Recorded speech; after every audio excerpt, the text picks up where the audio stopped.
How's everyone doing tonight? You are in the strategy room with the banker next door, your host, Dr. Joe Berquist, on this Saturday night, June 13th, 2026. So happy to be with everyone here again tonight.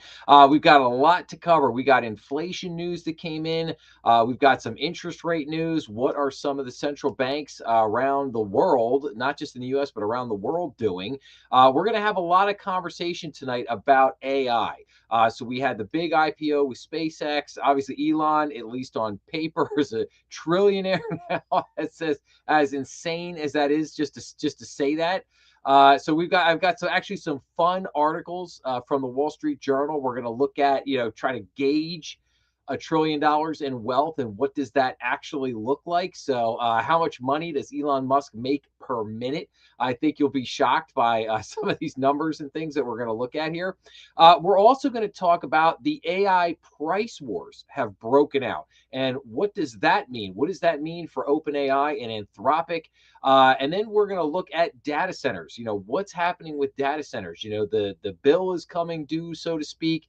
As I did in the live stream a couple weeks ago, I talked about how the American citizens were beginning to revolt against AI in the data centers. So we're going to have a little bit of an update on that. I've got a little bit of private credit news this week, not too much, just one thing in there relating to insurers that I think people will find very interesting.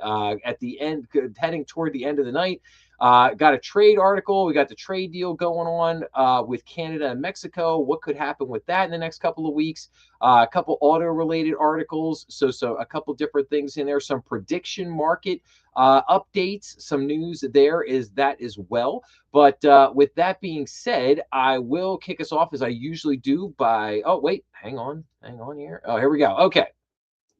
So let's take a look at the US debt clock here, shall we? So, as I always like to do at the beginning of every program, so the US national debt is hovering at $39.2 trillion. That is a debt per taxpayer of 114,000 with a debt per citizen of 114,000, a debt per taxpayer of 355,000. U.S. federal spending is at 7.1 trillion, with the U.S. federal budget deficit at 1.651 trillion. So the debt to GDP is at 121%. Now, keep in mind that is federal debt to GDP is at 121%. Interest on the national debt alone is now over $1 trillion, as I've been saying for the last few months.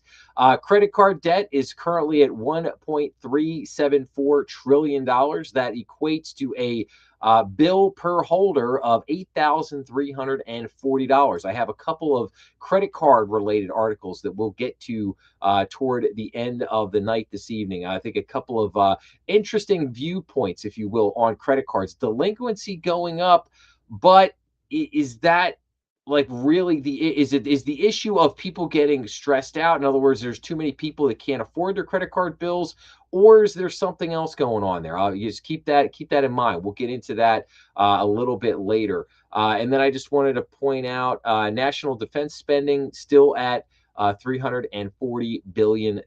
So, okay.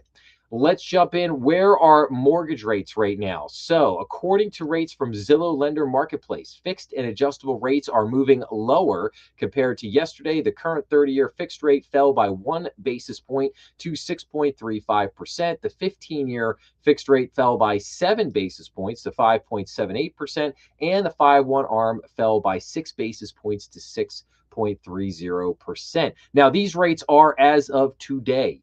So let's see today's mortgage rate. So just to hit some of the highlights. So again, the 30-year fixed rate currently sitting at 6.35%, 15-year fixed at 5.78, 5/1 ARM at 3.6, and the 30-year VA mortgage still under 6% at 5.82% for our veterans out there. And then what about refinance rates? So refinance rates not too much different. But 30-year fixed at 6.34%, 15-year fixed below 6% at 5.82, the 5/1 ARM at 6.25, and the 30-year VA at 5.79%. So again, interest rates still holding pretty steady as to where we were last week. Not really too much there.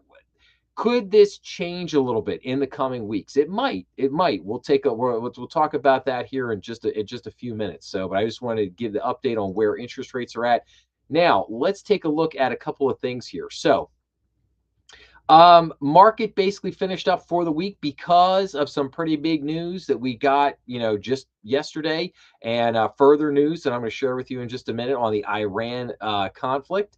But good news, potentially very good news there. So again, stocks and bonds are reacting to that. But let's take a look here at a second. So the 30-year bond actually falling just a hair below 5% for the week. So that's pretty good, down to 4.973%. The 10-year note is at 4.489%, still a lot, about, 50 basis points higher than we would really like it to be. But we're going to get into a little bit of conversation around that. Credit spreads is kind of I always do the story of the week at the end of the show. Credit spreads is the story of the week. So we're going to, like I said, we'll get into a little bit of conversation on that. But the 5-year note is at 4.214%. 2-year note is at 4.093. So again, still hovering about the same area as we were last week, down just a little bit, not too much difference there. I did want to point out cryptos. We could see here Bitcoin. You know what? I probably should make this a little bit bigger. I can't make it too much bigger, but yeah, that might help a little bit. Bitcoin is down to 64,385. So Bitcoin seeing another big plunge there. Ethereum down a little bit. Ripple, Bitcoin Cash. So just wanted to point that out. We're going to show you an article here in just a second.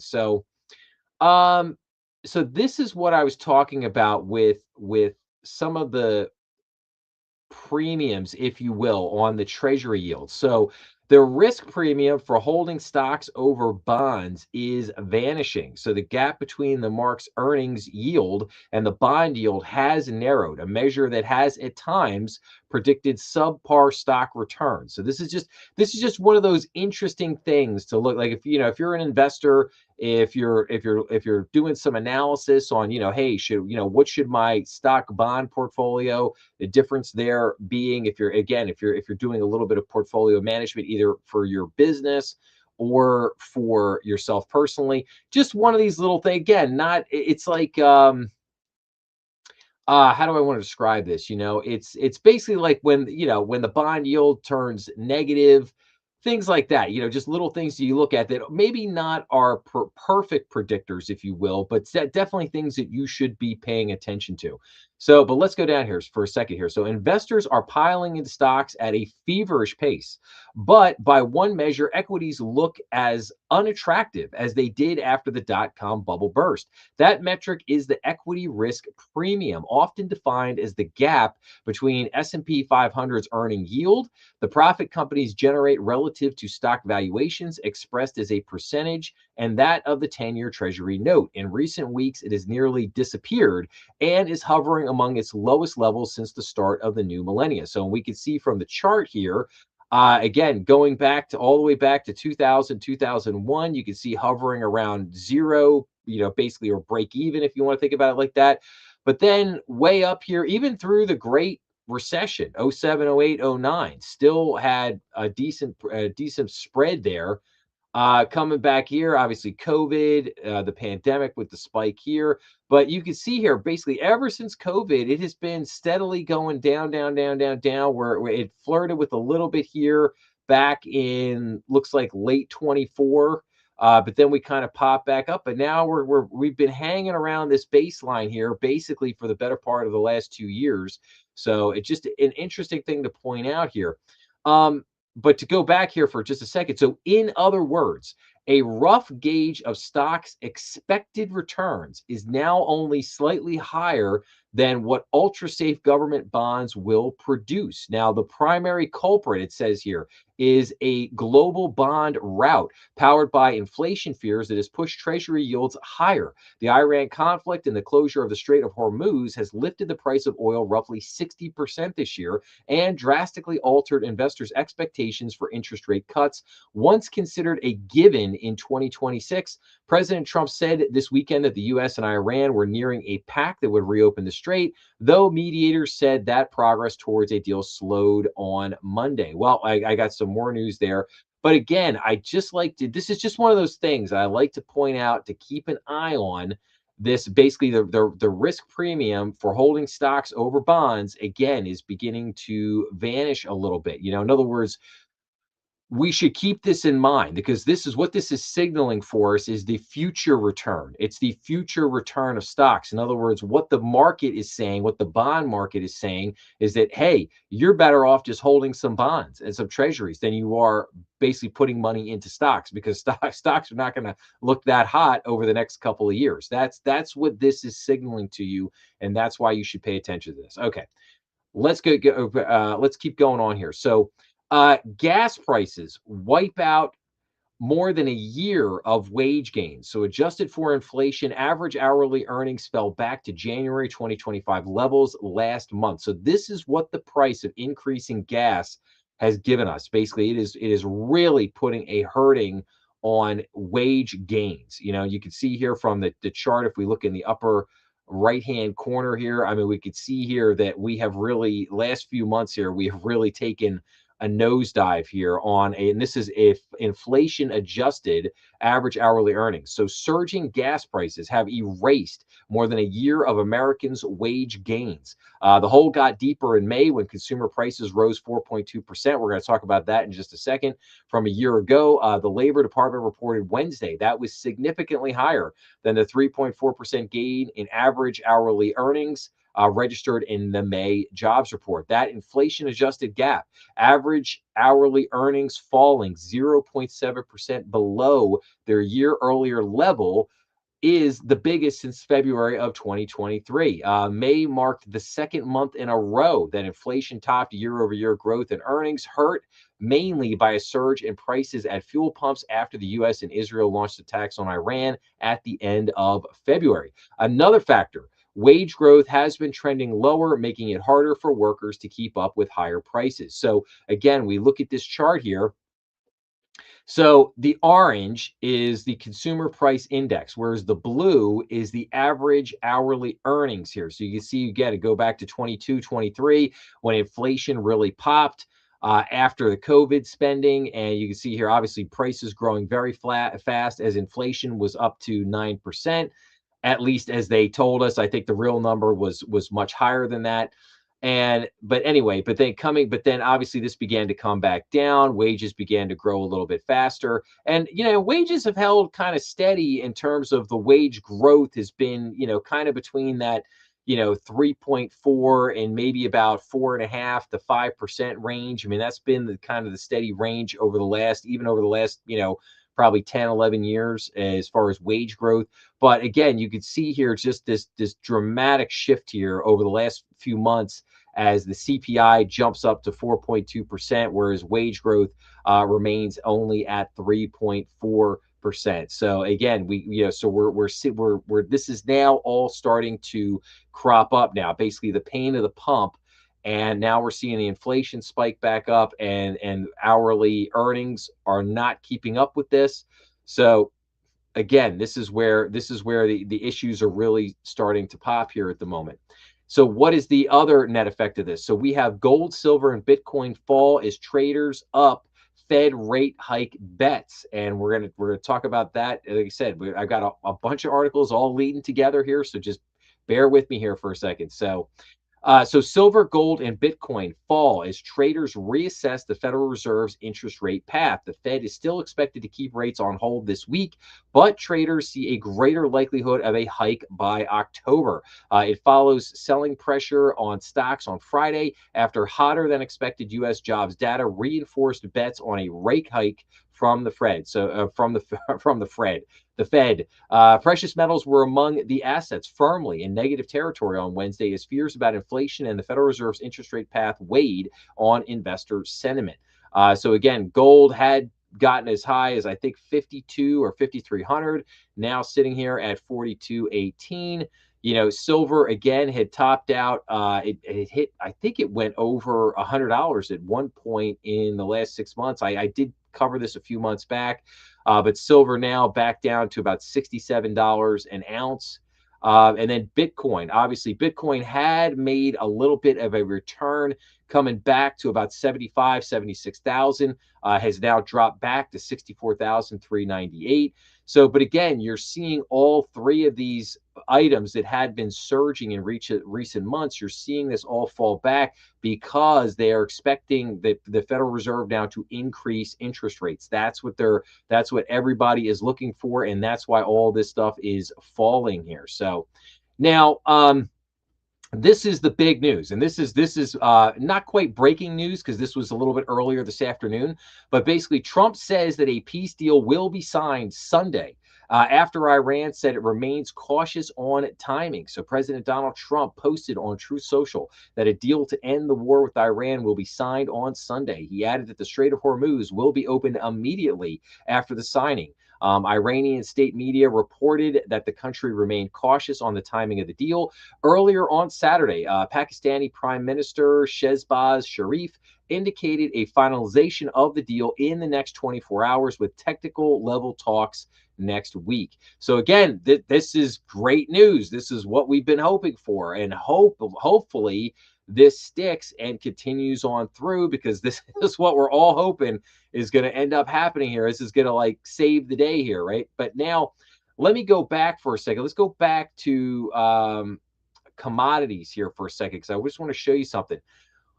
What is the biggest thing here that tells you that there is a high likelihood that this is going to happen? Right here, the Brent oil futures, the crude oil futures and the Brent crude futures have dropped back down. Crude oil futures have dropped to $84, and the Brent crude futures have dropped now to $86. So they really falling off here. I mean, just in the last day, I mean, we were up to about 89, down to 86. But let's go back. Let's look at the 5-day here for just a second. Yeah, I mean, we were pressing up to almost $100. We're at 97.88 just June 8th, just 5 days ago, and now we've dropped down to $86. So you see that this is telling you that peace is on the horizon here, because these numbers would not be falling. The market would not be reacting like this if it did not think that this was real and this was something that was actually going to happen. It might deviate a few dollars. It's not going to drop, $10, $15 if the market does not believe that this is real this time. So this is what's giving me confidence that this is actually going to happen. So again, I hope this is true, and I really hope this happens, because it would be a great thing and it would really help us out, especially with easing the inflation on the inflation front, and just easing the cost burden here. So now let's take a look at some of the inflation data, if you will. We're going to take a look at inflation data and interest rate data here for a minute. So inflation surpasses the Fed target for 62 consecutive months. What does this mean for the economy? Now, one of the reasons why this is interesting and why I wanted to point this out is because a friend of mine had watched one of my episodes on Jeremy Powell and the Fed that I did a couple weeks ago. And he basically said to me, he goes, I didn't know that the Fed had not hit their inflation target not 1 month out of Jerome Powell's tenure as the Fed chief for the last 8 years. And I said, yes. And that was kind of a shocking statistic that a lot of people are not aware of. And I wanted to show this article in particular because it reinforces that point, that the Fed has not hit their inflation target for quite a long time. This is not, again, it's not new that inflation has been elevated, because we've actually been here for quite a while now. But what does this mean for the economy? So inflation has been above the Federal Reserve's annual target for more than 5 years. Persistent inflation increases the likelihood that the Fed will keep interest rates elevated for longer, maintaining pressure on borrowing costs across the country. Now, I don't have this chart up right now, but what is one of the big issues here? Well, one of the big issues here is the Federal Reserve spending. Now, Jerome Powell was bringing the Federal Reserve's balance sheet down, and that was helping with bringing down the inflation. You could make almost a direct correlation. Obviously, the interest rates went up, but then he was bringing the Fed's balance sheet down. that was helping with inflation. That was helping to bring inflation down. But then what happened? Well, they were draining the liquidity out of the market and they had to stop at a certain point. So they basically put the brakes on that. But now the balance sheet has actually been going back up because basically why? Well, they're basically forced to buy treasuries and bonds because the auctions have been very weak because our national debt keeps growing and the foreign investors, i.e., Japan and China, that normally buy the bulk of our national debt have basically been pulling back because they're saying, yeah, first is for there's some political issues there, but it's also more just the risk return. It's basic risk and return. They're saying, hey, love you, America, but if you want us to buy your debt, we need to make more money on that because we feel like you're riskier and we need to be paid more for the risk that we are taking by buying a lot of your national debt. So that's part of the deal of what's going on there. But let's continue on here. So, inflation data here that came out this week. So, inflation heats up to 4.2% in May as energy costs continue to bite. So, consumer prices rose at their fastest pace in 3 years, but were in line with expectations. Well, yes and no. We're going to take a look at we're going to get in here to this, like where the inflation breakdown for May 2026 in one chart where you could basically see that all the inflation, where is all the inflation here? It's in energy. It's in energy. So energy shooting up, the cost of gasoline shooting up, airfares really shooting up here. So this is energy right here is where the bulk of the culprit is at, if you will. Core, as we could see here in this chart, the core remained basically where they thought it was going to be at 2.9%. Now, is 2.9% for core, is that a good number? No, not necessarily, because that had dropped down to probably about 2.4, 2.5, something like that. I mean, or might have even gotten as low as 2.2. But now it's back up to 2.9%. So definitely going in the wrong direction. But again, the overall up to 4.2%, that was really driven mainly by this spike in energy prices, what we see here. But let's read this for just a second. So year over year, inflation, you know what? Hang on a second. Let me make this just a tad bigger. There we go. All right. Year over year, inflation hit a 3-year high of 4.2% in May as the Iran war pushed energy prices higher. Beyond the gas pump, though, there were fewer signs of quickly rising prices. So again, there you go. So again, the core number here of 2.9 still staying kind of within the line of what was expected. So consumer prices were up 4.2% in May from a year earlier. The Labor Department said Wednesday, accelerating from 3.8% the previous month. That was the highest year over year reading since April of 2023, and a sign that high energy costs stemmed from the conflict with Iran are continuing to push up price pressures. Yet the month over month rate of increase cooled slightly compared with April, a sign that the sharp rise in energy prices may have peaked and begun to soften. Yes, we hope so. Economists said May's reading, which was in line with expectations, is likely to be the high watermark in the recent run up in inflation from this year's energy price shock. That's assuming gasoline prices, which have ticked down in June, don't accelerate again on renewed conflict in the Strait of Hormuz. Prices excluding food and energy categories, the so-called core measure economists watch in an effort to better capture inflation's underlying trend, rose 2.9% from a year earlier. That was in line with forecasts and was slightly hotter than the 2.8% the previous month. Over the last month, Americans have been feeling pain at the pump since the initial U.S. Israeli attack on Iran in late February. The energy index accounted for over 60% of the increase in the consumer price index, the CPI, from the previous month, the Labor Department said. So the month over month change in the CPI was slightly cooler in May than in April. Prices did rise 0.5% in May from the month before, slowing slightly from 0.6% in April and 0.9% in March. The May change matched analyst expectations.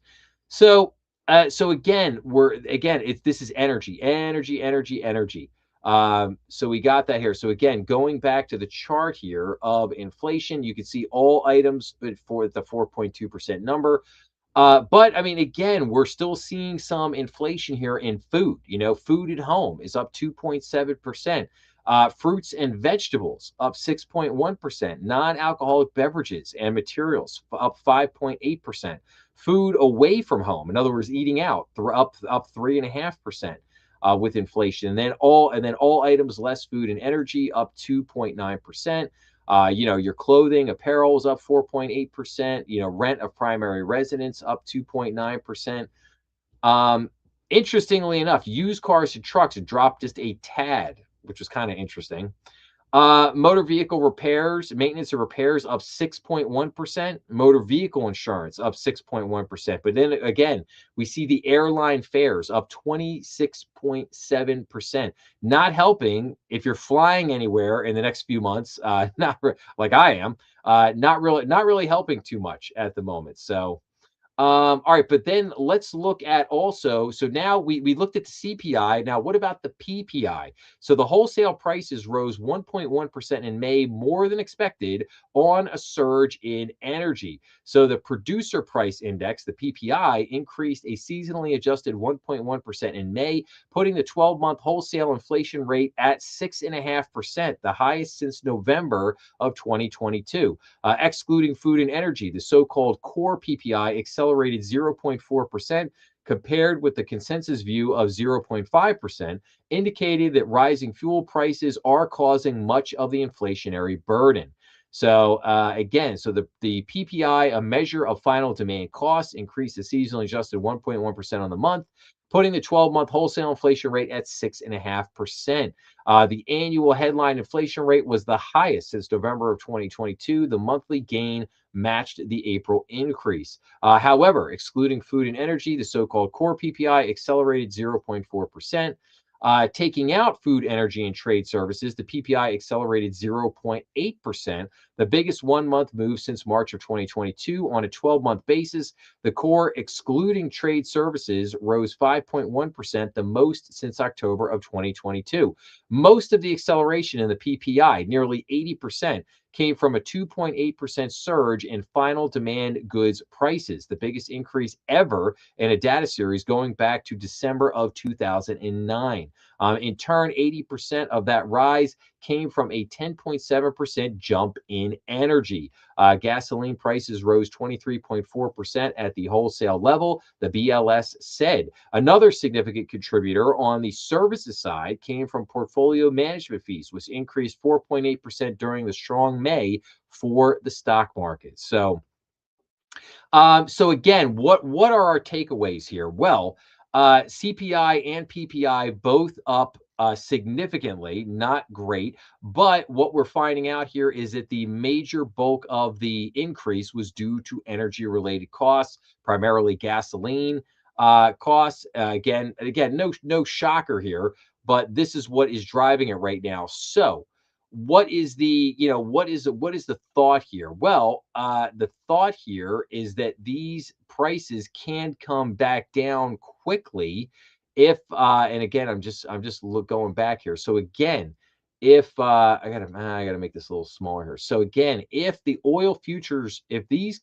trends continue here, if the crude oil and the Brent crude futures, if they can continue to drop back down to into the 70s, I think they will remain a little bit elevated for a while. They're not going to drop back down to the 40, $50, 30, 40, $50 price tag that they were at, going back to January and February.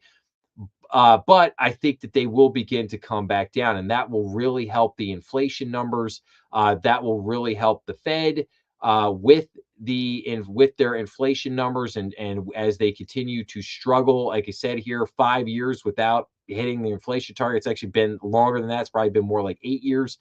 But again, this if this news holds, if this peace deal news holds here, and we do get this peace deal with Iran, this should solve, hopefully, a lot of the problem. Now, what about interest rates here? So let's go. Where am I at here? Okay. Oh, all right. Well, all right. Before we get to that, I just had to point this out because this was really so. Trump gave an interview on Tuesday, where he was in the Oval and he basically said that he loved the inflation after the consumer price index hit a 3-year high. Again, I don't know why he said this. It made absolutely no. I was kind of shocked to hear this come out of his mouth when he was, again sitting in the Oval Office, just kind of, riffing off of things. I don't know that he actually realized in the moment what he was saying, but it was kind of crazy when he was sitting there saying, like, I love the inflation, I love it. And I'm kind of like, yeah, I don't think the people are loving it. I don't think the people are loving it. I'm certainly not loving going to the gas pump and paying, 90, $100 to fill up the gas tank. That's certainly not loving it. Yeah, but I just, like I said, he said it. I had to point it out and just be like, what? Like, I don't, I just don't get it. Now his point after these comments was that basically, like, hey, if we get a peace deal, a lot of this stuff is gonna, like, this price will come back down pretty quickly.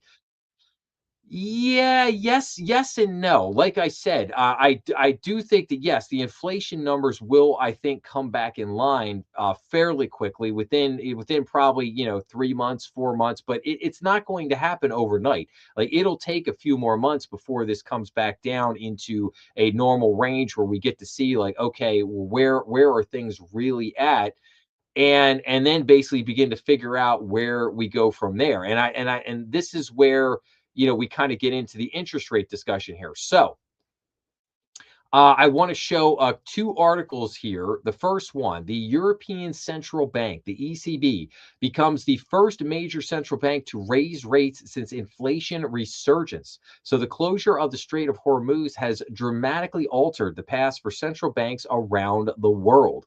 So, the European Central Bank raised interest rates for the first time in almost 3 years, leading the charge among central banks in the developed world in tackling inflation driven by the war in Iran. The ECB lifted its key rate to 2.25% from 2%, a move that was widely expected by markets, but which underscores the challenges facing major economies from the jump in energy prices caused by the prolonged closure of the Strait of Hormuz. Investors are betting the central bank will lift rates at least once more this year. ECB President Christine Lagarde said higher energy prices have already begun to spread throughout the economy. When you see inflation picking up the way it is, broadening throughout the economy, to us, this is inflation that needs to be taken into account and that needs to be addressed, she said.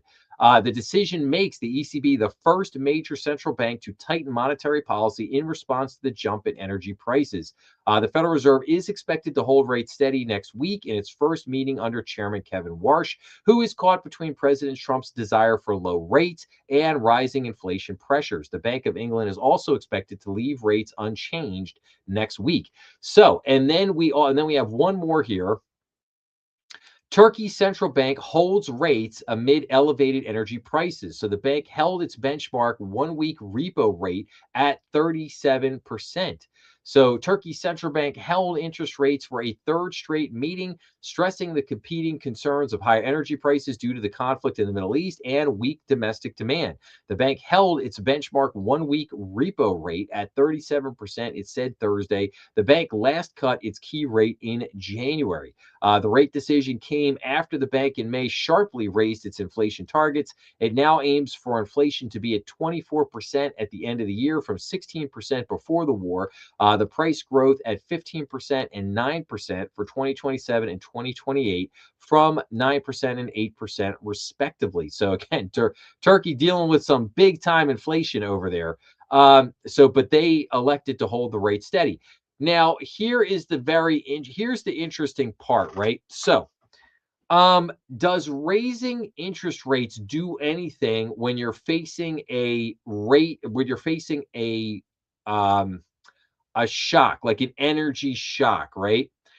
History has basically shown us that no, it does not. That basically raising rates when the rapid rise in inflation is due to an energy shock, that basically raising rates doesn't really do anything.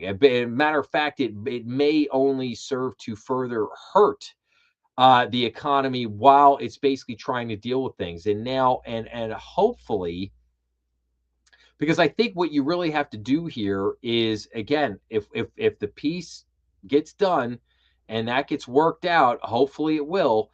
If that happens, like I said, and then you begin to see these energy prices come back down on their own over the next 3 or 4 months there, and then I think you let things settle down, and at that point the Fed can really sit there and say, okay, what do we got? But right now, if you were just looking at the data and everything, what it's signaling to you right this minute, I think what you have to do with what it's signaling to you is that, yeah, we're going to have to raise interest rates because the labor market has been strong. 4 of the last 5 months, we have gotten actually good job numbers, and the unemployment rate is still, I think, at 4.3%. So the labor market is doing fine, despite what we hear about all the AI cuts and all that kind of stuff. The labor market is doing fine. It's holding strong. So now you're not necessarily cutting rates to help in other words, the labor market doesn't need the rate cuts to help them out at the moment. And now it's okay. So now you start looking over at inflation, and you're like, well, the inflation's really running up because of these increases, this energy shock that we're suffering from. And so then the question becomes like, yeah, okay, do we need to increase interest rates to tame the inflation? And that's where it gets a little iffy because, like I said, I would make the argument that if you look back through history, that when you start raising rates when inflation is going up because of an energy shock specifically, that it doesn't really do much. It doesn't really do anything to really solve the problem at the end of the day, which you because it's a basic, it's a supply and demand issue, is what it is. So I think what has to happen there is, you got to get the piece. You got to give it 3 4 months. You got to let things settle down, and then you got to see what the inflation number is telling you. Now if you're still seeing inflation, like in other words, if the inflation and the core number begin to come back to a closer spot, like say they're hovering around 3%, okay, then you sit there and you basically take stock of where you're at. You basically say, okay, inflation's running about the 2.8, 2.93%. We would really like it to be back down to 2%. What can we do to make that happen? Is there any other way that we can help to ease inflation without perhaps increasing interest rates? Or you might come to the decision that basically, well, there's really no other way to help bring this down further. We have to cool the economy down. Therefore, we have to raise interest rates to basically continue to cool things off. So that's kind of where things are at the moment. I just wanted to point out because it's critical to keep an eye on what the other central banks around the world are doing. And right now, again, the ECB making the first move, increasing interest rates, as we saw here, first central bank around the world to increase rates. I think this is a little premature on their part. Again, Turkey holding rates steady. The Bank of England expected to hold rates steady next week. The U.S., the Federal Reserve here for us, expected to hold rates steady next week. So again, I think this move on the part of the ECB is just a tad bit premature, especially with the fact that we could again have by tomorrow we could have a peace deal. We'll see. We'll see if that holds true, but we could have it. It could come to pass, and then that would be a game changer with a lot of the stuff that we've been seeing. So, all right, now as far as Kevin Warsh goes, we got this info. So for Warsh as Fed chair, silence may be the point. So Kevin Warsh has not committed to holding a press conference at every Fed meeting like his predecessor, Jerome Powell, did, and his many predecessors before that. Warsh has said that central banks don't need to telegraph their every move to markets. Warsh entered his new role amid President Donald Trump's stated desire for lower interest rates. So markets head into the first Fed meeting run by new chair Kevin Warsh with almost no idea what he thinks about the recent surge in job growth, the acceleration in inflation, or the path of interest rates. And that may be by design. Warsh has strongly criticized Fed communications, saying they have led to policy errors and placed the Fed more at the center of market decisions and the economy than it should be. His plans for regime change include a rethink of how the Fed forecasts and talks about its plans for monetary policy. Now, we call that forward guidance. That's what that is. He wants to basically dramatically, he doesn't want to stop it. He just wants to, I think, dramatically reduce it. So you just don't have, the Fed out there, basically interjecting itself, as it were, into a lot of the regular economic conversations. Um, that appears to include both quantitative and frequency. If you ask me my true personal opinion right now, Fed chairs and other central bankers around the FOMC, they speak quite frequently. Warsh said at his confirmation hearing in April, referring to the FOMC, I would say this: I think truth seeking is more important than repetition. If one has a press conference, one wants to deliver some important news. So yeah, I think he's got a point there. And again, I think he is looking to just implement a change at the Fed. But we're going into this Fed meeting this week, and yeah, not really exactly a whole, sure what we're going to get here.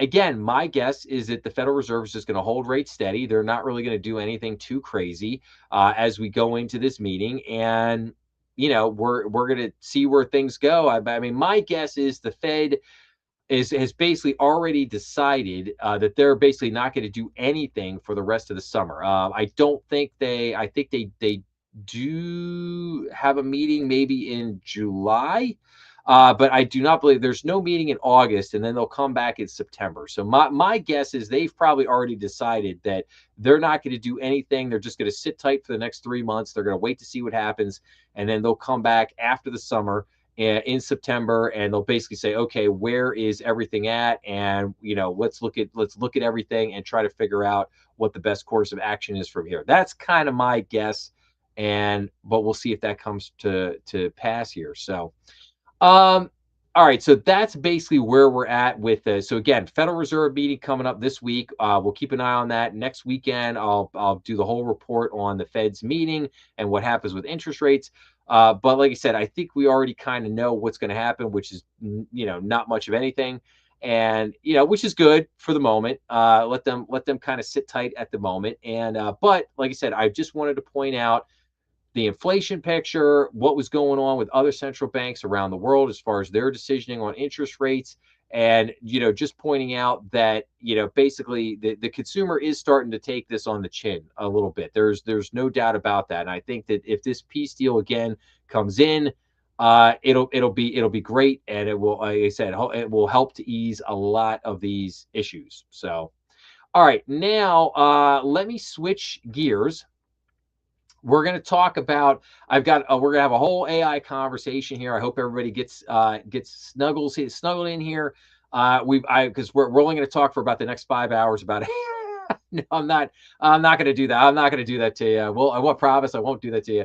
But we're going to go into a couple of things here. I'm going to kind of lead everybody through a story here. So we're going to start out talking about SpaceX. We're going to talk about Elon and how Elon's worth literally $1 trillion. It almost sounds, it's so fantastic just to say. I can't believe that's coming out of my mouth. Like he is a trillion, at least on paper, he is a trillionaire at the moment, which is, it's wild.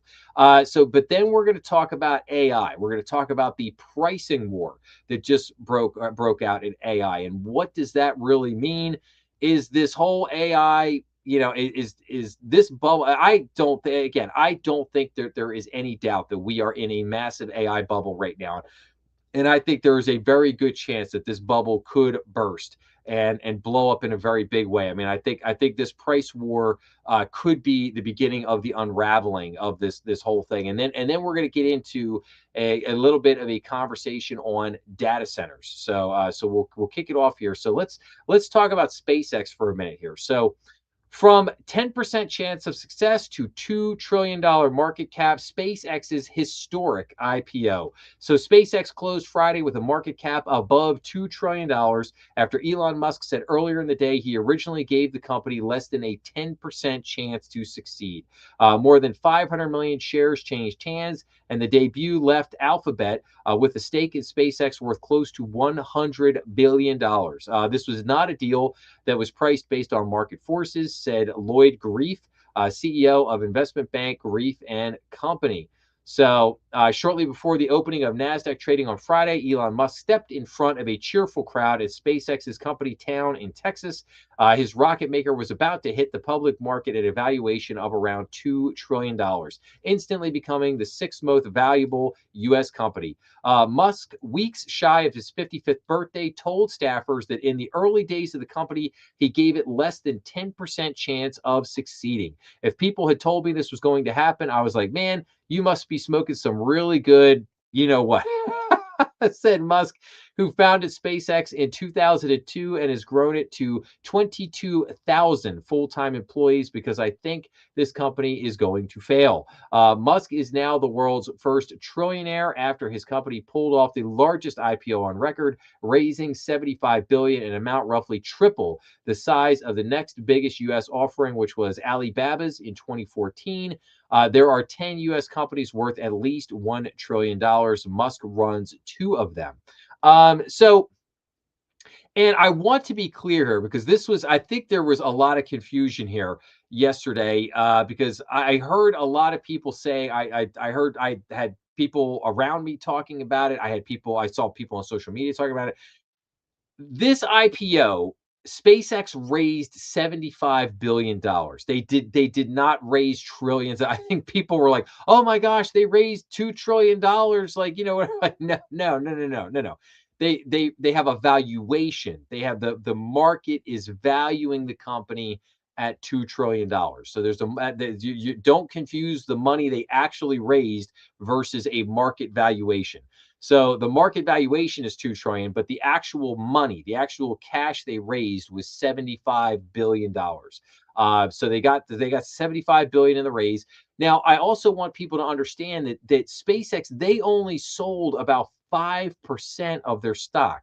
That's it. It was 5% of their stock. So Elon still has control over 95% of the company's stock. So again, that's kind of the wild part here is that they only sold a very small percentage of the stock that they actually have, which is and the fact that they got $75 billion for selling basically equivalent of 5% of their stock. I mean, that's pretty crazy.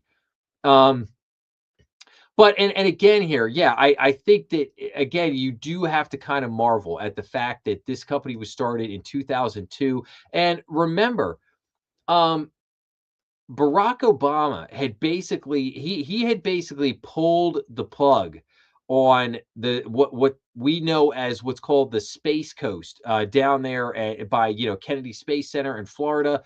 He had pulled the plug on that. They ended the space program. He pulled the plug on that. That basically the idea of space and doing things in space was around 2012 was left for dead. I can remember being down there at that point in time, and it was wild because you had a point where back in the 80s into the 90s, you probably had I don't know, if I had to take a guess, I'd say probably like 8 to 10,000 people working down there, maybe something in that neighborhood. And it dropped to next to nothing. I mean, it might have got down to the point where there might have been 1,000 people working down there, and there was just you drove up and down the street, and not a lot of buildings, but you saw a bunch of buildings there, just for lease, vacant, just vacancy galore. But then it slowly started to get turned around, and a big part of the turnaround again was SpaceX, basically hanging in there, hanging through that, and then obviously getting, when President Trump came in his first term, really beginning to turn the whole thing around, getting more investment, NASA really coming back into the fold again. And has really turned. I mean, it's just like I said, it's kind of amazing the ups and downs over the last 24 years here are pretty wild, and then but continuing on here. um I wanted to show everybody I just thought this headline was funny. Why Oppenheimer analysts are bullish on SpaceX, the East India Company of space. If you know who the East India Company was, the historic significance, the East India Trading Company was at their time probably the largest company in the world. Just East India Trading Company just dominated. Again, it's so. again, it was just kind of fun. I thought it was kind of funny, comparing SpaceX to the East India Company of space. So I just thought that one was kind of funny. So I showed that there. So now, okay. SpaceX's IPO proves the power of Elon Musk's superlative strategy. The rocket company might never accomplish all it has told investors, but it has met the original goal of reigniting interest in space. Yes, absolutely, 100%. So everything about SpaceX, which now trades under SPCX, IPO was befitting of Elon Musk's original goal from the get go, roughly 25 years ago. He wanted superlatives. He wanted to capture attention, to fuel imaginations, and in turn to create public support, excitement for space travel. This week, he got superlatives, the world's biggest IPO ever. Tens of billions of dollars to fund his ambitions to put giant rocket ships into space, build out AI data centers in orbit, and one day, just maybe, put a city on Mars with 1 million people. And to think, his earlier idea was so much smaller. To reignite waning interest in space travel, Musk had initially tried concocting a publicity stunt to send plant seeds to Mars in hope of sprouting new life there, the first life on Mars. The public tends to respond to precedents and superlatives, he explained during an appearance years ago at Stanford University. This would be the furthest that life's ever traveled, the first life on Mars. Musk could imagine the photo of the green shoots against the Mars background. In his mind, it would spark interest in boosting spending for NASA and a race to the red planet. In reality, he came to realize the big hurdle of space travel was the cost of one-time use rockets. This sent him on a path to found SpaceX in 2002 with the idea of building reusable rockets. Obviously, a very young Elon back in 2002. Um, it is easy to laugh at the childlike naivety of sending seeds to Mars, an idea that never germinated. But Musk, now almost 55, was right about the power of superlatives. His pursuit of first, best, biggest, quickest has helped fuel his success to unforeseen heights with SpaceX and Tesla, where he's also chief executive. It would become foundational as he built his business empire, fueling supporters' belief in what he might be able to achieve and helping him move past the times when he can be his own worst enemy with self-sabotaging behavior. In fact, there would be many superlatives for SpaceX, the first private company to successfully launch a liquid-fueled rocket to Earth's orbit, the first to land a rocket launched to space and back. Along the way, SpaceX built the biggest space launching operation in the world and largest satellite system in low orbit, which turned out to be a real moneymaker. Tesla, too, has had its own superlatives, the first car company to offer an electric vehicle that ranked as Motor Trend Car of the Year, first Western automaker to set up a factory in China without a local partner, first electric car to become the world's best-selling vehicle, and as the most valuable automaker, first to reach a $1 trillion market value. There would be many stumbles as well, missed deadlines, obvious exaggerations, wrong turns, red ink, and bouts of hubris. Fueled by both his operational successes and incredible wealth, Musk applied his playbook to politics with varying degrees of success. And again, yeah, and like I said, social media, yada yada yada. But I just want to get back to this that again. It's I think it's very refreshing to hear here that Elon did not think at the beginning. He did not think that there was any way that this was going to become what it has become. I think he probably wakes up every morning and pinches himself thinking like, man, I can't believe this actually worked. I can't believe that I pulled this off and that this thing actually turned into something. And you have to keep in mind there's a documentary that is on Netflix that I saw maybe about a year ago about SpaceX, and in that documentary, he explains how they had to basically start over from scratch because when they went to NASA and basically said, "Hey guys, could you give us schematics on your rockets?" Oh, sorry, we don't have those anymore. We lost those, or we or we we destroyed them or whatever. Um, how did you guys get to the moon? Oh, sorry, yeah, the greatest achievement of mankind. And they were like, yeah, we don't have the video. We don't have any of that information. I think, yeah, some of it got destroyed, some of it was lost. We might have had a fire in a building or something at one point. Like, it's just, yeah, I mean, it's just wild that I mean, he literally had to start over from scratch. And I think that Elon also had some very brilliant people. Again, Elon gets the credit, but Elon also had some pretty amazing people working for him over there at SpaceX, basically driving all of this while he was off, really spending the bulk of his time with Tesla and obviously Solar City, the Boring Company, all these other ventures and things that he had going on. So, but again, I mean, just amazing. I mean, you think of like Starlink and and again, Starlink's not done yet. I think that's the wild part. Starlink is not done yet. Starlink will, I think, continue to grow and evolve as more satellites go up, as the satellites continue to get better and better. The internet access, becoming more global. Again, it's gonna continue to change things into the future. This whole concept of like data centers in space, can somebody kind of figure that one out? That, again, all these kind of really game-changing things that could happen. But again, I love space. I'm definitely a space nerd. I've always been fascinated with space travel. I mean, ever since I was a little kid, the space program, the space shuttle program, and kind of, living and dying with them, so to speak. Obviously, seeing the Challenger disaster as a little kid, then seeing Columbia in 2003. Kind of living and dying with NASA and with the space program through all these triumph and disasters, all these ups and downs. But all this stuff has brought us to this moment, and again, it's a good moment, and this is why I wanted to just kind of take a second here and put some of this in context, just to recognize how absolutely incredible this all is, because it really is an amazing moment. And like this article says here, maybe he doesn't achieve all these things. Maybe we don't get the moon base, maybe we don't get a city on Mars or whatever. Maybe it takes another 200 years to get there or whatever, who knows.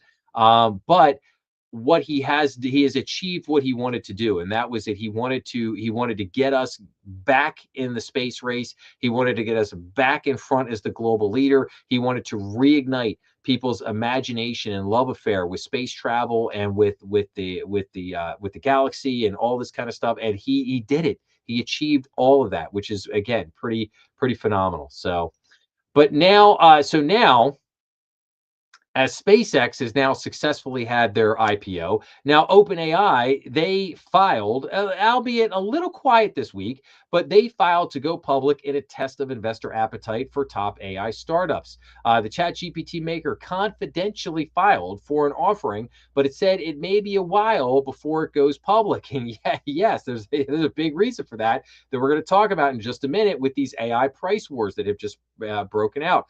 But OpenAI, they filed this week. OpenAI, which kickstarted the artificial intelligence boom with the 2022 release of ChatGPT, is officially preparing to stage an initial public offering that will test investor appetite for AI companies. So yes, we shall see. Now, Anthropic also hot on the heels. Let's see here. Anthropic said last week that it had filed to go public, putting it on track for a public listing this fall. Bankers have told both companies that whichever startup goes first will get to define the new industry and benefit from being able to access large pools of cash eager to back new AI companies. Now, yes, that is true, but I think they're both probably going to go about the same time. And I think they'll both probably be successful at least initially, but there's some major potholes coming, some major potholes coming here. But all right, but before we get to that, we got this. So Wall Street needs a crash course in the token economy ahead of AI IPOs. SpaceX offers a preview. So in the emerging generative AI economy, tokens, that measure computing usage are the currency. They'll be at the center of Anthropic and OpenAI's efforts to go public and will be repeatedly referenced in the company's IPO filings. Investors can learn a bit about what's to come by scanning the prospectuses of Cerebras and SpaceX. So when OpenAI and Anthropic eventually exit the confidential IPO filing phase and make their prospectuses public, investors are going to be inundated with references to a term that remains unfamiliar to many on Wall Street, namely tokens. They're the new currency in artificial intelligence. They're how the big model companies get paid. They're how developers now work using tokens to build apps. But translating tokens into dollars, the currency that investors understand, is complicated. And investors are going to have to quickly get up to speed. It's a work in progress for all of us navigating this new terrain, said D.A. Davidson tech analyst Gil Luria. He covers companies including Amazon, Microsoft, and Alphabet, which have sprinkled references to tokens into remarks on earnings calls in the past year. OpenAI said Monday that it confidentially filed its prospectus with the Securities and Exchange Commission a week after Anthropic did the same. Along with SpaceX's IPO slated for this week, they could be the largest offerings on record, which makes an understanding of tokens crucial. Just like the emergence of cloud computing more than 2 decades ago ushered in a move away from software licenses and toward a new business model of subscriptions, the AI era is fundamentally changing how companies pay and get paid for what's rapidly becoming critical technology. So anytime a user of ChatGPT, Claude, or another AI service builds a spreadsheet, generates an image, or vibe codes an app through text prompts, a certain number of tokens are required to complete the task. A token is equivalent to about 3/4 of one word. So model developers sell subscriptions that include token quotas, and they provide users access to their APIs, which involves billing customers by token usage. OpenAI allows some free use of coding models through its Codex app, which can handle more complex tasks, while Anthropic offers its Claw Code tool for paying subscribers. Both companies sell individual subscriptions that go as high as $200 a month per user.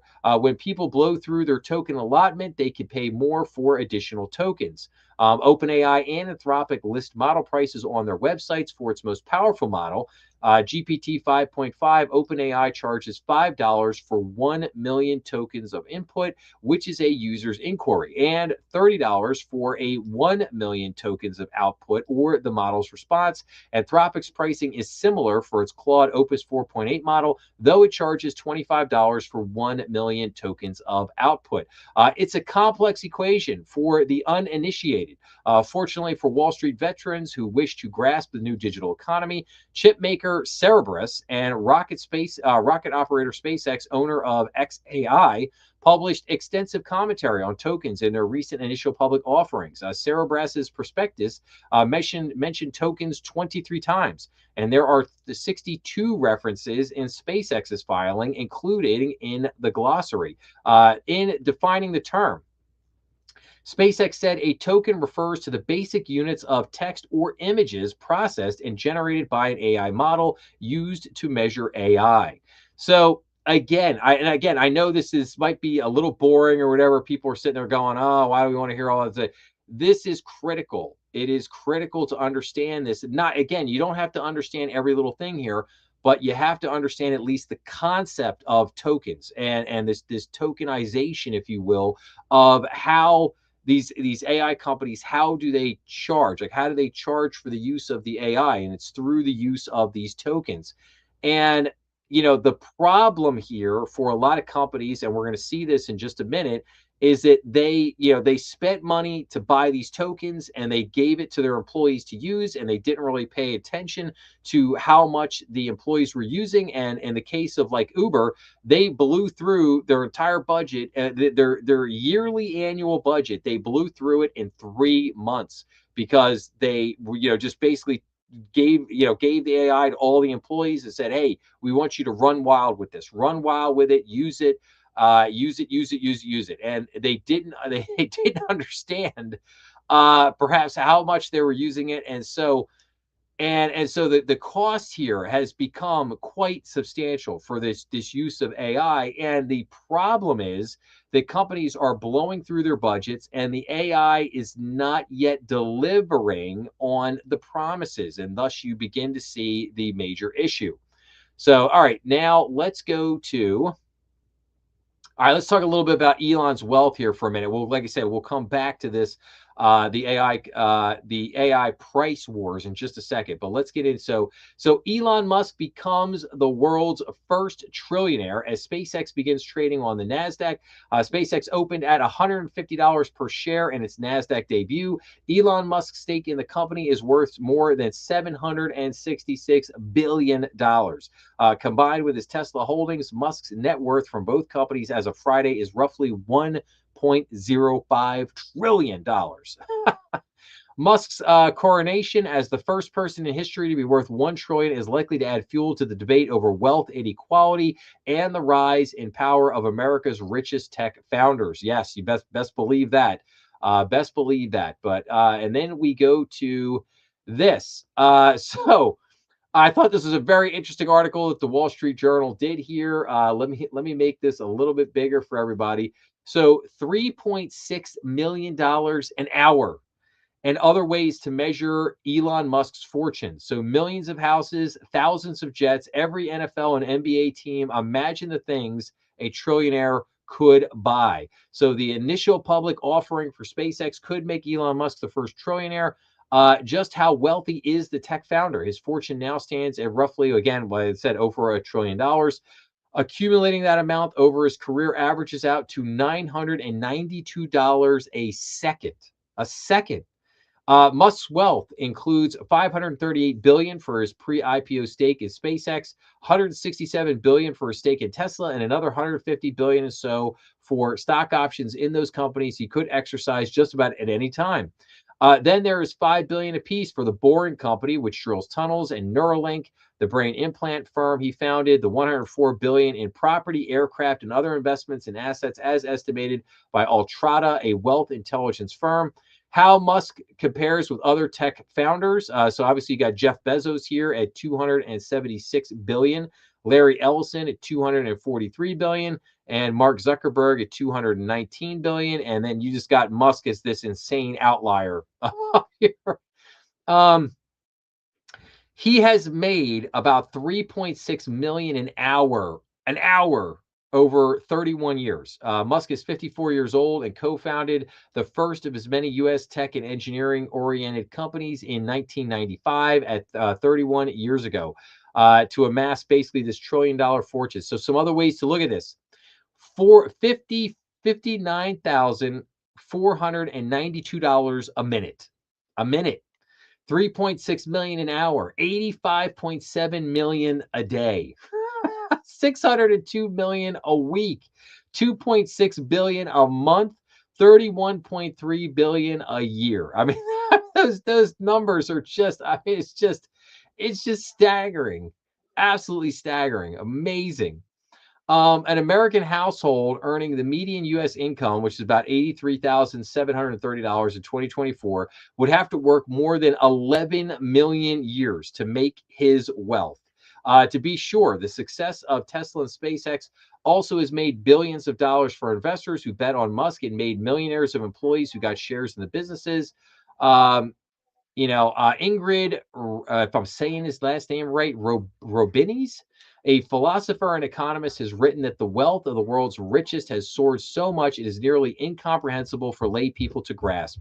She recently estimated that Musk would make about 4.2 million an hour in his career if he worked 70 hours a week without vacations until he is 75 years old. Musk, of course, is known for sleeping on flat factory floors and rarely taking vacations. After buying Twitter, he has said his work exploded to more than 120 hours a week from about 80 hours before. Buy 2.4 million U.S. homes or 10,000 private jets. Most of Musk's wealth is tied up in his companies. He famously said in 2020 that he would own no house and sold off several California properties only to later buy homes in Texas. Musk can borrow billions against his holdings in SpaceX and Tesla, but much of his wealth is on paper, not cash he can easily spend. Here are some things that a person with 970 billion could do with that amount of money. They could buy 2.4 million American homes, or buy all 32 NFL teams plus every NBA team and have more than $500 billion left over. Or you could buy a fleet of more than 10,000 Gulfstream G700 private jets and pay 5 years of operating costs, including fuel, for all of them. Or buy companies employing more than 4 million people: Accenture, FedEx, Home Depot, UPS, Target, Kroger, Starbucks, CVS Health, Albertsons, Cracker Barrel, and Campbell's. 970 billion is bigger than the yearly output of most countries. Musk's net worth eclipses the annual economic activity of more than 125 countries, including Norway, Thailand, Argentina, and South Africa. I mean, it's just wild, man. And now let's look at this for a second here. This is also kind of fun. You have no idea what $1 trillion is, and we have proof. Can you tell the difference between a million, a billion, and a trillion? So let's look at this for a second. Picture a line with 1 million on the left and 1 trillion on the right. Where would you place $1 billion? So now we could click on this here. So look, where on this line is $1 billion? So you start out at the far left, you're at 1 million, and at the far right, you're at 1 trillion. So I don't know. What does anybody think here? Any comments? Anybody want to where should we click the line here, if you will? So all right, well we'll click I don't know. We'll go on the low end here and see how quick we get.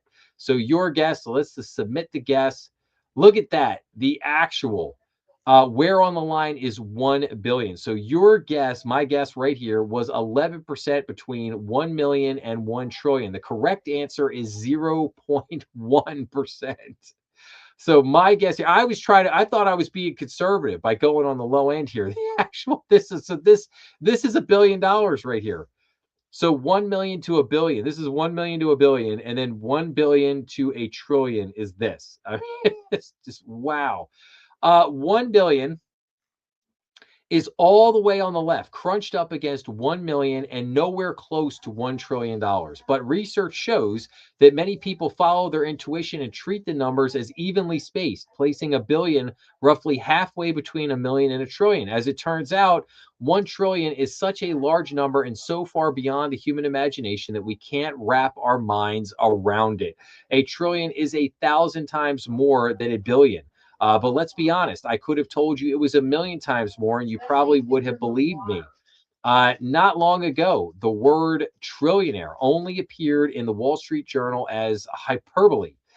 It was an obviously exaggerated way of describing an inconceivable fortune, like calling someone a bazillionaire. But now that SpaceX is going public, it might just be something we call Elon Musk. But let's look at a couple other things here. So the Empire State Building is 1,454 feet. Pennies stacked, 8,609. So let's scroll here. So pennies stacked here. So as we go up, 1 million pennies is about a mile high, stretched into the clouds. And if we keep going here, 1 billion pennies is nearly 1,000 miles as we go down here. That's nearly the difference from New York to Cape Canaveral, Florida. Then we go here, 1 trillion pennies. That's a flight to the moon and back twice. Yeah. So let's see here. All you have to do is keep scrolling. So this is how long it takes to scroll a million. So let's keep going here. This is how long it takes to reach a billion. Now, you know where we're going here. So, and going and still going until we get to, just kidding. You have to keep scrolling and scrolling and scrolling almost 1,000 more times. That's how long it takes to scroll to a trillion. So again, I thought that was fun. I thought that was a fun article, interesting to look at here, but just it gives you some perspective at how insane $1 trillion really is. I mean, we really cannot wrap our minds around We throw these numbers around, but we really cannot wrap our minds around. And I want you to think of something else for a second here with this. So, if you had I just want you to think about this. If you had $1 billion, the next, I don't know, 12 generations of your family would never have to work a day in their lives. Okay. If you were a billionaire, you'd never have to work a day in their lives. So imagine if you're a trillionaire. Like, I mean, I think Elon Musk could have his ancestors. They could go for probably, probably the next 1,000 years and never run out of money. I mean, it's wild. It's kind of wild to think about. But again, just absolutely amazing.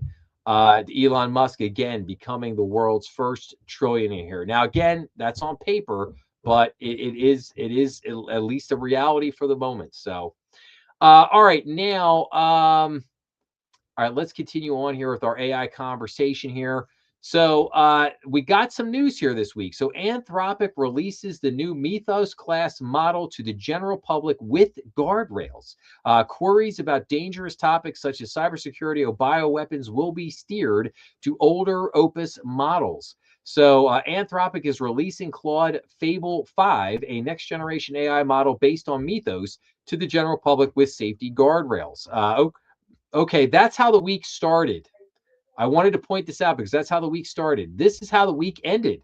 Anthropic halts access to top AI models after U.S. ban on foreign use. All Fable 5 and Mythos 5 users lose access after Trump administration declares the models a security risk. So, the Trump administration banned foreign governments, companies, and individuals from using Anthropic's Fable 5 and Mythos 5 AI tools. The Trump administration is banning foreign governments, companies, and individuals from using Anthropic's most powerful artificial intelligence tools, prompting the company to shut off access to everyone to comply with the new rule. Commerce Secretary Howard Lutnick sent Anthropic Chief Executive Dario Amodei a letter Friday stating that the company's latest Fab 5 and Mythos 5 models are now subject to export restrictions, and administration officials said that means usage by customers outside the U.S. and foreign nationals within the U.S. is prohibited. The broad scope of the restrictions led the company to limit all access to the two new powerful models because many foreign governments, companies, and individuals, including some foreign-born Anthropic employees, all fall under the rule, the company said in a statement expanding its decision to close off all access to the models. Its other tools won't be affected for customers, Anthropic said in a statement. The letter did not provide specific details of the government's national security concern, the company said.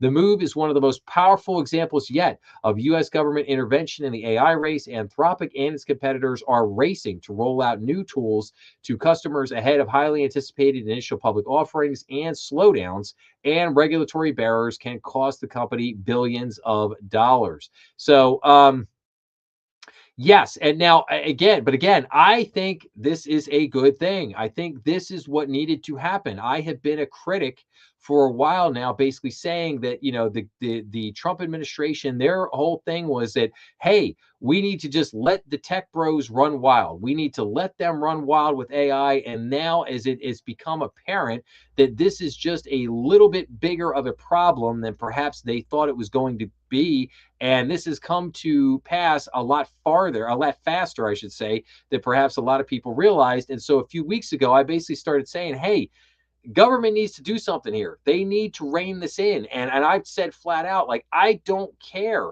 about their revenues. I don't care about their profitability. I don't. This is bigger because these tools could be used to wreck massive companies. They could be used to wreck major industries in our economy. That's how serious this is. We cannot just like, oh, well, hey, we need to just let them roll because I need the latest and greatest AI tech tool. Like, no, no, no, no, no. I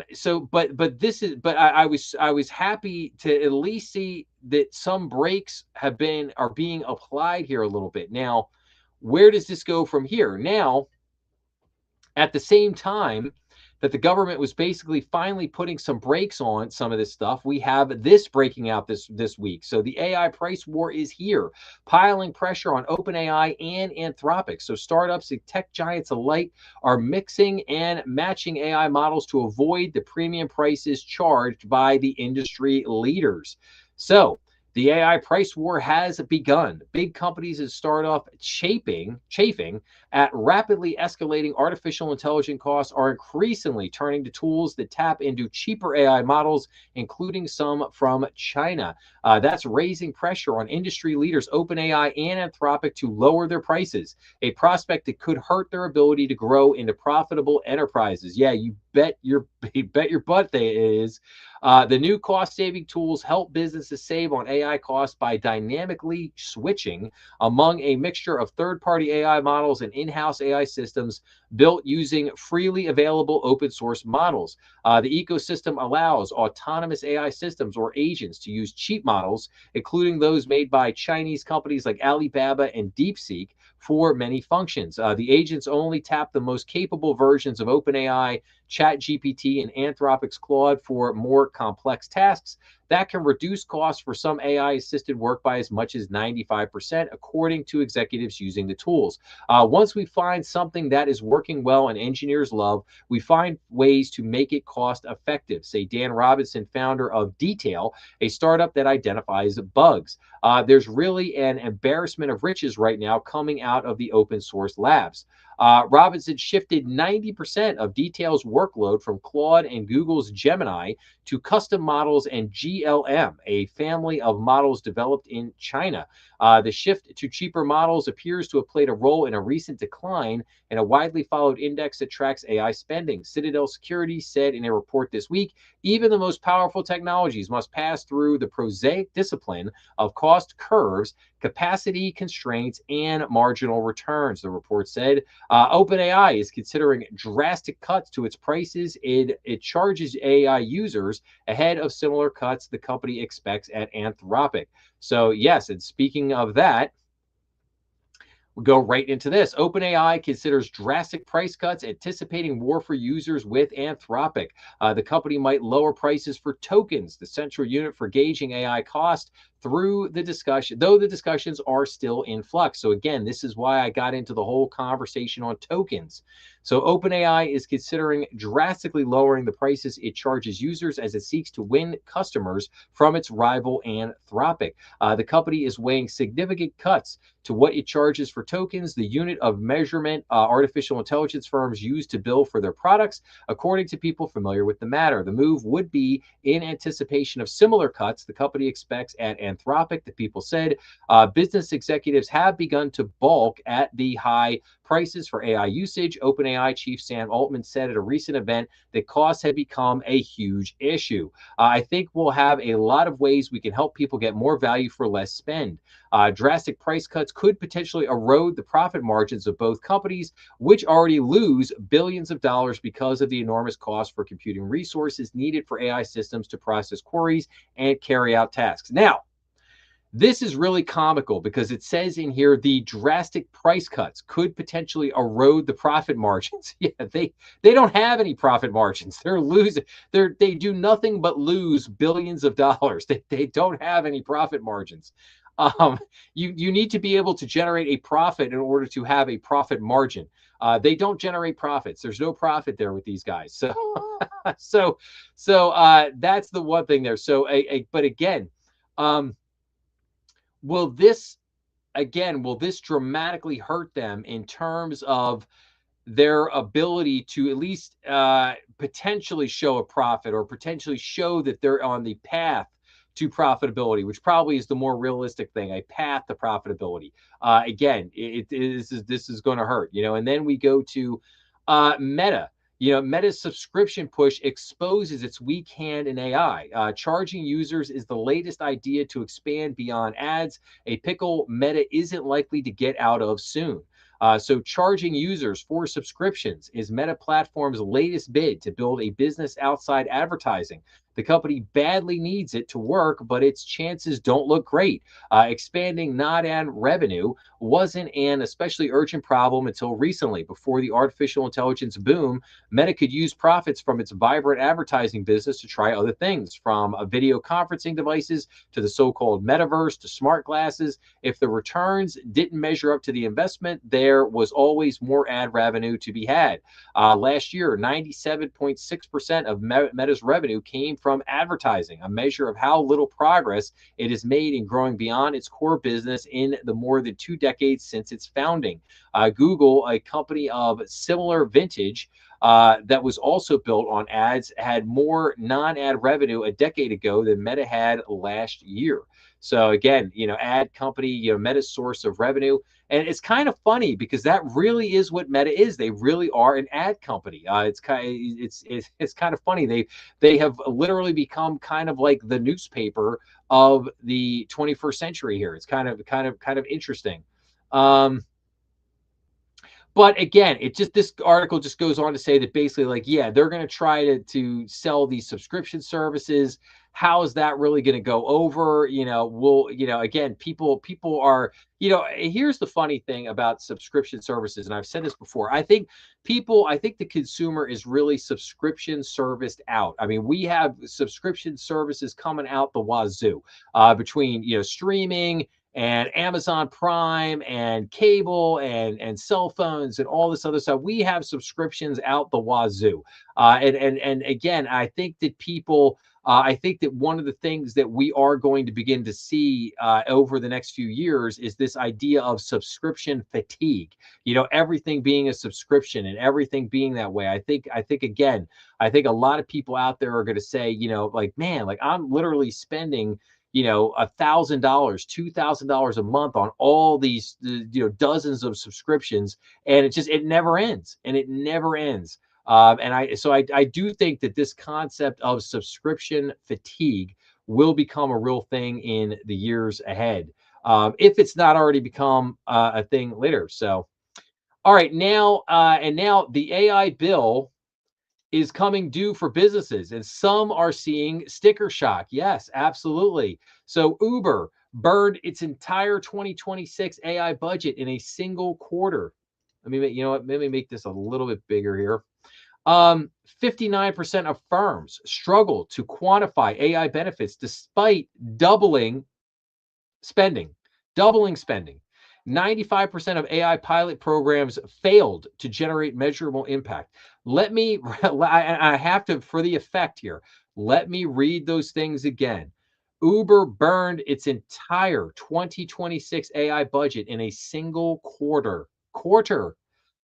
59% of firms struggle to quantify if AI benefits despite doubling their spending. Okay, so in other words, they spent an initial amount of money, and they're like, okay, we think we're beginning to make some progress, make some benefit with AI, and then they doubled the spending, and they're still not anywhere near there. Then 95% of AI pilot programs failed to generate measurable impact. And I believe what you are going to see is actually, this is going to be wild. I think a lot of those companies that laid off employees, I think they're going to be bringing some of those employees back. Yes, because I think they're going to sit there and they're going to go, you know what? We made all these promises to shareholders that AI was going to be, this was the answer to everything, and we were going to become this ultra efficient company. And they're now that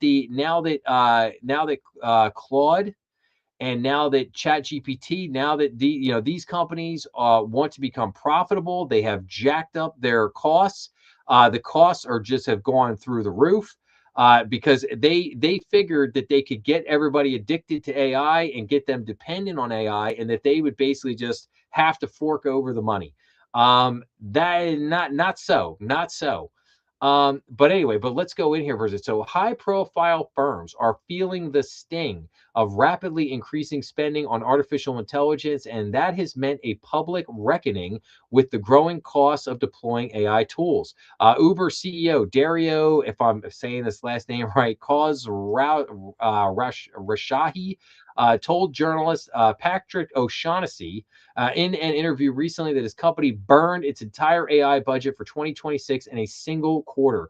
We are going to meter headcount increases because, to the extent that my engineers are getting much more efficient, their throughput is increasing. There's a cost to that, and it's a significant cost. Yeah, I think it's way more than than your supposed efficiency. Among other companies, The Verge reported that Microsoft Corp has steered its engineers away from Anthropic's Claude Code and toward cheaper models. Even Sam Altman, CEO of OpenAI, said at a conference that AI budgeting has become a huge issue for companies. Once pitched widely as a technology that can easily automate large swaths of tasks and potentially replace large categories of workers, even prompting some AI executives to predict a white collar or entry level job crisis, many companies are instead struggling to figure out how much they can even spend on AI and whether it has provided any benefit before the bill comes due. The latest KPMG quarterly pulse survey found that the average company is expecting to spend about 207 million on AI tools over the next 12 months, nearly double what was projected last year. At the same time, 59% of firms surveyed said they had difficulty quantifying indirect or long-term benefits, up from 34% last year. 65% said they had difficulty scaling use cases, up from 33% last year. A separate KPMG survey cited by the Wall Street Journal found that just 26% of companies fully understand their AI costs, while 50% said they had limited visibility, and 22% had no transparency at all and only knew the costs after seeing their bills. A survey of 200 US technology executives at companies with more than 1,000 employees by enterprise AI firm Lani found that 90% of companies lack a dedicated function for tracking how AI delivers its return on investment. How about that? That research also found that 79% of executives are concerned their AI budgets will be cut because that spending cannot be tied clearly to revenue or to profit, with 96% already saying they lost one AI related opportunity because they lacked visibility at how the AI made decisions. If AI's share of the work never shows up in the account, then the P&L, unit costs, and even the organizational chart start to drift away from how the business actually operates. Yes, absolutely. So, and again, if anybody gets a chance, I did a series last year. I did a four-part series on AI last year where I had looked at a couple of reports that had come out from AIT or MIT and McKinsey. And basically, what those reports said was that, yeah, all these companies around the US had spent tens of billions of dollars on AI, and they had not made $1. They had not made $1 after all that, after like a $50 billion investment in AI, that AI had not generated $1 for them, and that was 1 year ago. That was about a year ago. I did that four-part series. Go back and check out that series. I think you may be fascinated by the results. And what we are seeing here a year later is that not much has really changed. The only thing that's changed is that companies they've doubled the spending on AI. The spending on AI has gone through the roof. And yet most of these companies are like, yeah, we don't know how much AI costs. We're not sure. We don't really know until we get the bill. And then we're shocked when we get the bill. And, we continue to spend this money, and we're like, we kind of get there, but we're running out of money before we're getting there. And so again, this whole AI thing here is again, and I'm not saying that AI is not the future. I'm not saying that AI is not going to be with us for for the long time to come. I think it will. What I'm saying here is that the AI hype has definitely not lived up to the billing, and the billing is outrageous. And the if this is what's going to happen, if the cost is going to be so much that it's and you're still you basically you can't figure out how much you're going to spend on the AI, and ultimately whether it will deliver the efficiencies, sooner or later you are going to start to see some companies with shocking bills on AI and nothing to show for it. And I think this is going to become a little bit more of a trend in the months ahead. And then ultimately, where does this lead? Well, this leads to a lot of companies dramatically cutting back on AI. They're going to have to, because they can't just continue to spend stupid money on AI and not be able to show the results for it. Like that just not gonna work for anybody. Nobody can do that forever. It just cannot be. So again, I think what's going to lead to some interesting things here. Now, um, all right, now I want to get into the data center stuff here for just a minute, because I do have to I do got to get back to, um I got to get into, I got to talk about the episodes I put out this week, and I got to get everybody the economic indicators for this week and everything. So we're gonna get to that in just a few minutes here. I think I just have a couple articles here on data centers that I wanted to share with everybody. So the data center tsunami is coming, but what about the jobs? So data centers create far fewer permanent jobs than other large projects, despite the massive investments. Meta's El Paso facility received 110 million in tax breaks for 300 promised jobs. North Dakota pursues data centers to use excess natural gas and boost tax revenue. A recent AI data center project in Ohio received a 4.5 million tax break and promised to create only 10 permanent jobs. 1,000 miles away, Facebook parent company Meta Platforms is pouring 10 billion into the construction of a 1 gigawatt data center across 1,000 acres in El Paso, with the help of about 110 million in local tax breaks, with the promise of 300 jobs when it's completed. That is up from the initial 100 full-time positions it promised to create during an initial announcement in 2025, although it contractually only has to produce 50 full-time jobs. In April, New York State lawmakers passed a moratorium on data centers. During that debate, Democratic Assemblymaker Anna Kelly's said 77 million in economic development subsidies had gone to a data center in Rockland County that would create just one permanent job. That was based on an investigation by New York Focus. This is the greatest amount of subsidies per job of any facility in the country in the history of this country, Kelly said. Across the country, data center developers are engaged in a battle against data center opponents who cite their use of natural resources, their effects on nearby properties, and their often low headcounts as reason to reject the projects. Against the backdrop of those debates, dozens of local governments have passed moratoriums or restrictions on data center development, and statewide bans in Maine and elsewhere have only failed because of governor vetoes. Historically, local lawmakers and developers would use the promise of new local jobs to help smooth over resistance to large projects. But data centers, especially newer ones, employ comparatively few people than traditional billion-dollar projects, making them far less attractive for those focused on potential employment, experts say. So, yeah, and I talked a lot about the data centers. I talked about the revolt a couple weeks ago, the revolt from people on data centers. And then we also have this, America's data center build out is falling way behind schedule. Google, which is raising a fresh 85 billion, has a strategy for getting around the biggest bottleneck. Yeah, they're just going to pay off politicians left and right.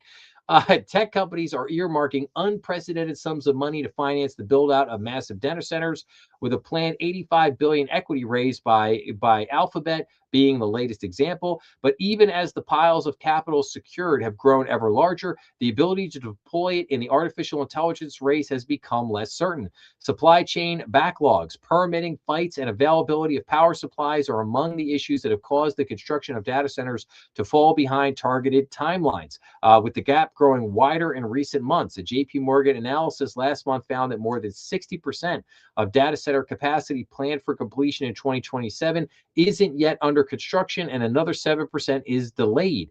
It is a seeming paradox. If hyperscalers can't break ground on many of the projects they have already announced, what difference can hundreds of billions of dollars more make, however eager Wall Street may be to supply it? So, yes. So, again, this is the big question here on data centers. And then finally, this.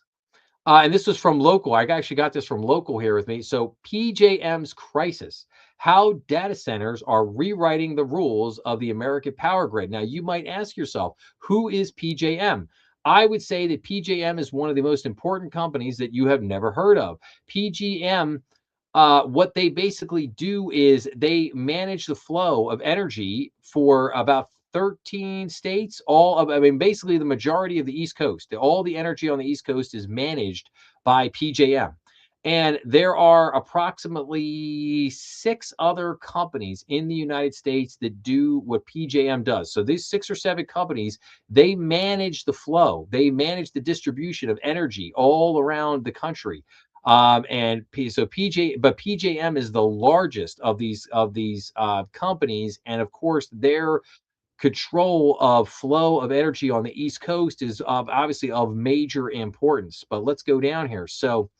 Um, the artificial intelligence boom is no longer just a technology story. For Autobahn's PJM interconnection, it may become an existential one, according to Bloomberg. For Pennsylvania ratepayers, including those in Montgomery County, the consequences are already showing up in electric bills. So we go into the grid under pressure. So PJM, the nation's largest electric grid operator, manages power across 13 states and Washington, D.C., serving roughly 67 million people from the Midwest to the Mid Atlantic. But the rapid rise of data centers, especially in Northern Virginia's data center alley, is straining the organization's ability to balance reliability, affordability, and future growth. After decades of relatively flat electricity demand, PJM now faces a surge from power hungry computing centers that require massive always on electricity supplies. The numbers tell the story. Wholesale power prices on PJM grid rose 76% in early 2025 compared to the same period in the prior year, while capacity costs jumped nearly 400%. Data center growth has added more than 23 billion to capacity market costs since 2025, according to PJM's independent market monitor. A pipeline that can't keep up. The scale of what's coming makes those numbers look modest. PJM recently received applications representing roughly 220 gigawatts of proposed new projects for its next interconnection cycle. That's more than the grid's entire current summer peak capacity of around 154 gigawatts. The problem is that getting those projects online is painfully slow. Projects entering service in 2025 took an average of more than 7 years from start to finish. The biggest delays occurred not in the approval process, but afterward as transmission buildouts and supply chains bottlenecks stall construction. Pennsylvania sounds the alarm. That demand is intensifying pressure on households, businesses, regulators, and elected officials. Pennsylvania Governor Josh Shapiro, whose state is the largest electricity exporter in the country, filed a formal complaint with federal regulators warning that Pennsylvania's ratepayers face what he called potentially the largest unjust wealth transfer in the history of U.S. energy markets. So Shapiro has since threatened to pull Pennsylvania out of PJM entirely if the problems go unresolved. Breakup threats and market debate. The result is a growing debate over whether PJM can continue operating as currently structured. Federal officials have raised the possibility of breaking up the organization if reforms do not move quickly enough. Multiple states have echoed Pennsylvania's frustrations, while American Electric Power has signaled it may exit PJM entirely over the slow pace of connecting new generation to the grid. At the center of the debate is PJM's capacity market. Critics argue the system has not moved fast enough to bring new generation online. Meanwhile, PJM leaders warned that holding down consumer prices could make it harder to attract the power plants needed for future reliability. So, what comes next? Data centers may force PJM to rethink nearly every part of its model. How will large users connect? Who pays for new power supply? Should they fund the longer term generation? How much demand can be added before the grid becomes unstable? For Montgomery County residents and millions of others across the PJM region, the question is no longer abstract. Can the grid keep up with the AI economy without making electricity unaffordable for everyone else? So, yes. Again, this is big, big stuff here. I don't think here's my thought on this. PJM is coming back and they're basically saying like, listen, like we can't do this, right? Like you're asking too much of us too fast, and I think that is a very fair critique on the part of PJM. Um, they just can't. I mean, they can't. I mean, you're talking about a grid that is very old, that has not gotten the necessary financial infusion to keep it current and to build it up over the last 30, 40 years. And now all of a sudden you're asking them to make miracles, right? um and at the same time, all of these companies threatening, they're like, oh, we're going to pull out of PJM, we're with, this is ridiculous, we're going to put, who else are you going to? Who are you going to? Like who? Like there is like there's no easy answer here. Where you if you pull out of PJM's network, where are you going? Like who are you going to? There's nobody else that does what they do. Like it's not as simple as like, oh, well, I'll just go find another provider. Like no, they are the game. They are the provider. They have a monopoly. Like this is what they do. So and again, you could threaten them all you want, and you could say, "Oh, if you don't do this, if you don't do that," you could pound your chest and this, that, and everything. But you can't just automatically make them move faster like that, And the federal government, like, well, you guys need to do more and just figure it out. Like, well, no, it just doesn't like that. You're talking about trillions of dollars of investment that's needed to help these guys, keep up with everything, to keep the grid rolling, make the grid better and bigger and badder and all that. Like, so it's a wild thing. But again, I like to go through this stuff to hopefully give people a real picture on what's happening with the whole, just again, another aspect of the whole data center conversation, right? So, all right, I think that is. Do I have anything? Okay, that's something else there. Let's go. Okay, so um all right, so we'll come back to this one in a second because this is a different aspect of the AI conversation. So we'll come back to this in a minute. What I want to do, I want to get into are the other stuff I have here. So I want to get into the economic indicators for this week. I want to get into some banking news, and I want to tell you guys about the episodes that I put out this week. So um, economic indicators for this week, as you can see up on the screen here. So Monday, June 15th, we get the New York Empire State Manufacturing Index. On Tuesday, June 16th, we get the ADP Employment Change Weekly. We get building permits for May, housing starts for May. We get export import price index for May. We get the 20-year bond auction. We get the API weekly crude oil stock. On Wednesday, June 17th, we get the core retail sales for May. Pending home sales for May. We get the Atlanta Fed GDP now for the second quarter of 2026.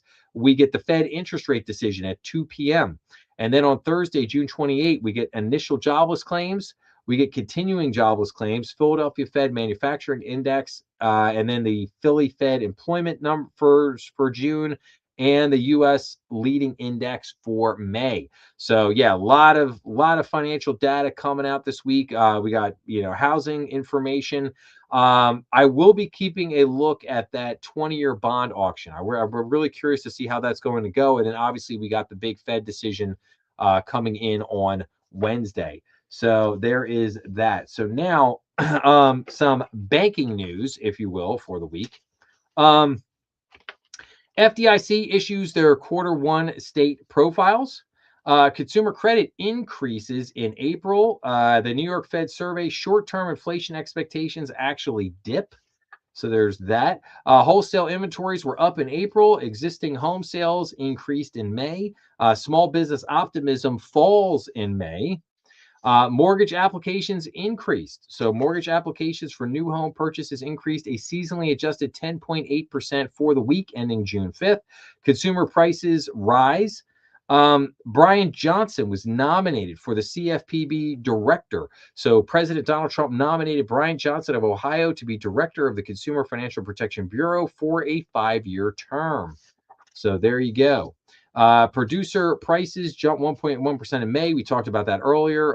The FDIC's Hill previews supposed updates to resolution planning and assessments. So, FDIC Chairman Travis Hill said his agency's historical approach to resolution planning for large institutions needs to be fundamentally re examined.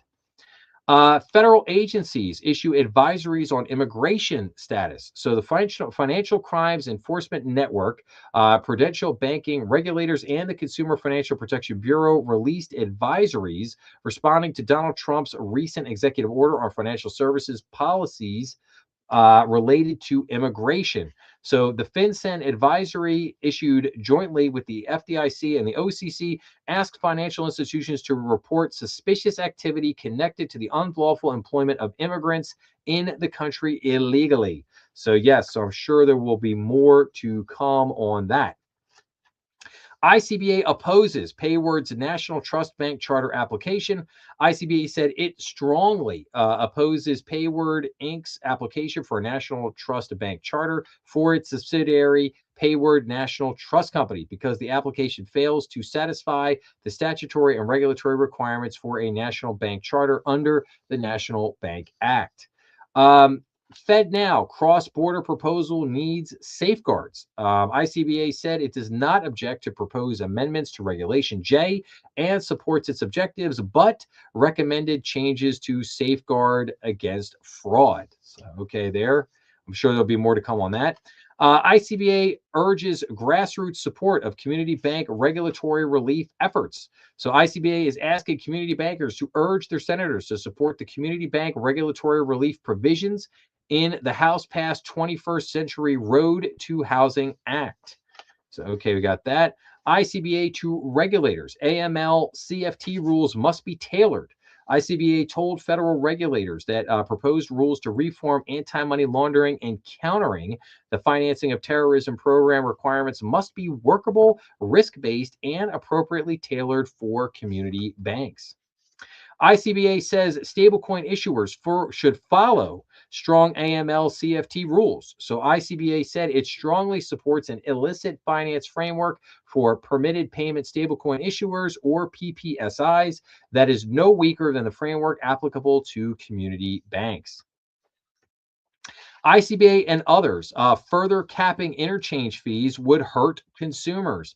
So ICBA and other groups said in a court filing that further capping the interchange fee cap would not help consumers and would harm the debit card market. So in a joint amicus brief submitted to the Sixth Court of Appeals in the matter of Lenny's Pizza LLC versus the Board of Governors of the Federal Reserve System, ICBA and other groups said including certain categories of debit card program costs and the interchange fee cap is consistent with the text and purpose of the Durbin Amendment. So a lot of stuff with interchange fees going on now. I'm actually working on an episode to bring more information on the whole interchange fees, to bring that to light, because that is a very interesting conversation. So I'll have more on that. ICBA urges grassroots support of community bank regulatory relief effort. Like I said, I mentioned that a minute ago. ICBA launches campaign to protect Main Street from crypto threat. ICBA today is launching a new advocacy campaign to protect local communities and consumers from the risks posed by crypto products that lack regulation and consumer protection. Genius Act rulemaking must not harm lending to local communities. ICBA told the FDIC that its final rule on the Genius Act must protect the banking system, prevent regulatory arbitrage, and not accelerate the migration of deposits and lending capacity away from community banks. FSB proposes policies for responsible bank AI adoption. The Financial Stability Board issued a report proposing a menu of 12 sound practices that financial institutions could apply to facilitate responsible AI adoption. Regulators issue final rule on establishing interagency data standards. So the federal regulators issued a joint final rule to implement the Financial Data Transparency Act of 2022. So ICBA backs NACHA. As I say before, that is my favorite acronym in the banking world, NACHA. ICBA backs NACHA proposal to include Treasury Bureau and ACH registry. ICBA expressed support for NACHA's proposal to include the Treasury Department's Bureau of the Fiscal Service in the ACH contact registry. So, and then finally, ICBA state groups urge stronger Clarity Act stablecoin yield prohibition. So, ICBA and 44 affiliated state bank associations called on senators to amend the Clarity Act digital assets market structure bill before it is considered on the Senate floor.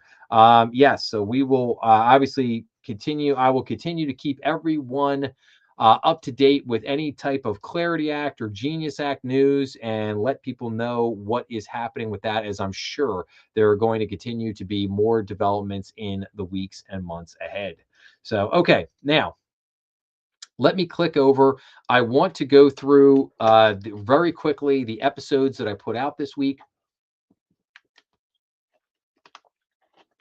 So, on Monday, I did another bank news episode. The format, again, for these episodes is kind of quick 15-minute episodes where I usually get about 10 to 15 bank articles and just lay out like, okay, here's some banking news for the week. So in this week's episode of Bank News, I cover the CFPB orders all remote workers to return to DC headquarters by August 31st. CFPB directs Built Technologies to reimburse any customers affected by card transition. CFPB faces lawsuit over Regulation B rule change. California judge rules in favor of OppFi. Lending Club sees a learning curve for fintechs that are seeking a bank charter. First National Bank buys Blue Ridge Bank shares. Ocean First seeks to retain customers and employees after acquisitions. Chime is getting sued by JD Power over alleged improper use of AI ranking. The fintech C-suite round robin has begun, and Fifth Third to close 81 branches. So, and then on Tuesday, I did review of FDIC quarterly banking profile for the first quarter of 2026. Now, this is a report that I really like. It's a great, straightforward report that basically gives you a quarterly breakdown of how the banking industry is performing. So the FDIC quarterly banking profile covers key financial activity for the banking industry, community banks, and the Deposit Insurance Fund, otherwise known as the DIF. For the first quarter of 2026, net income rose, net interest margin decreased. Loan growth continued, domestic deposits increased for the seventh consecutive quarter, and asset quality metrics remained generally favorable. Additionally, provision expense rose from the previous quarter, unrealized losses on securities increased from the fourth quarter of 2025, and bank industry assets increased. The number of problem banks decreased in the quarter. The DIF reserve ratio increased to 1.43%. So there you go, a quick synopsis of the quarterly banking profile, but definitely that is a report you want to follow just because it gives you a great snapshot of like how is the banking industry performing.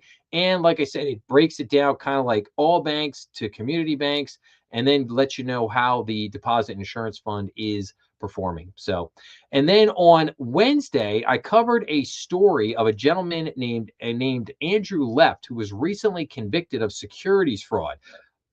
But this was a very interesting case because it called into question, what does this mean for other short sellers on Wall Street? So, prominent Wall Street short seller Andrew Left was convicted of securities fraud on June 1st. Prosecutors alleged that Mr. Left used his TV appearances and website, Citron Research, to make certain assumptions about various stocks and then match these comments to his own trading positions.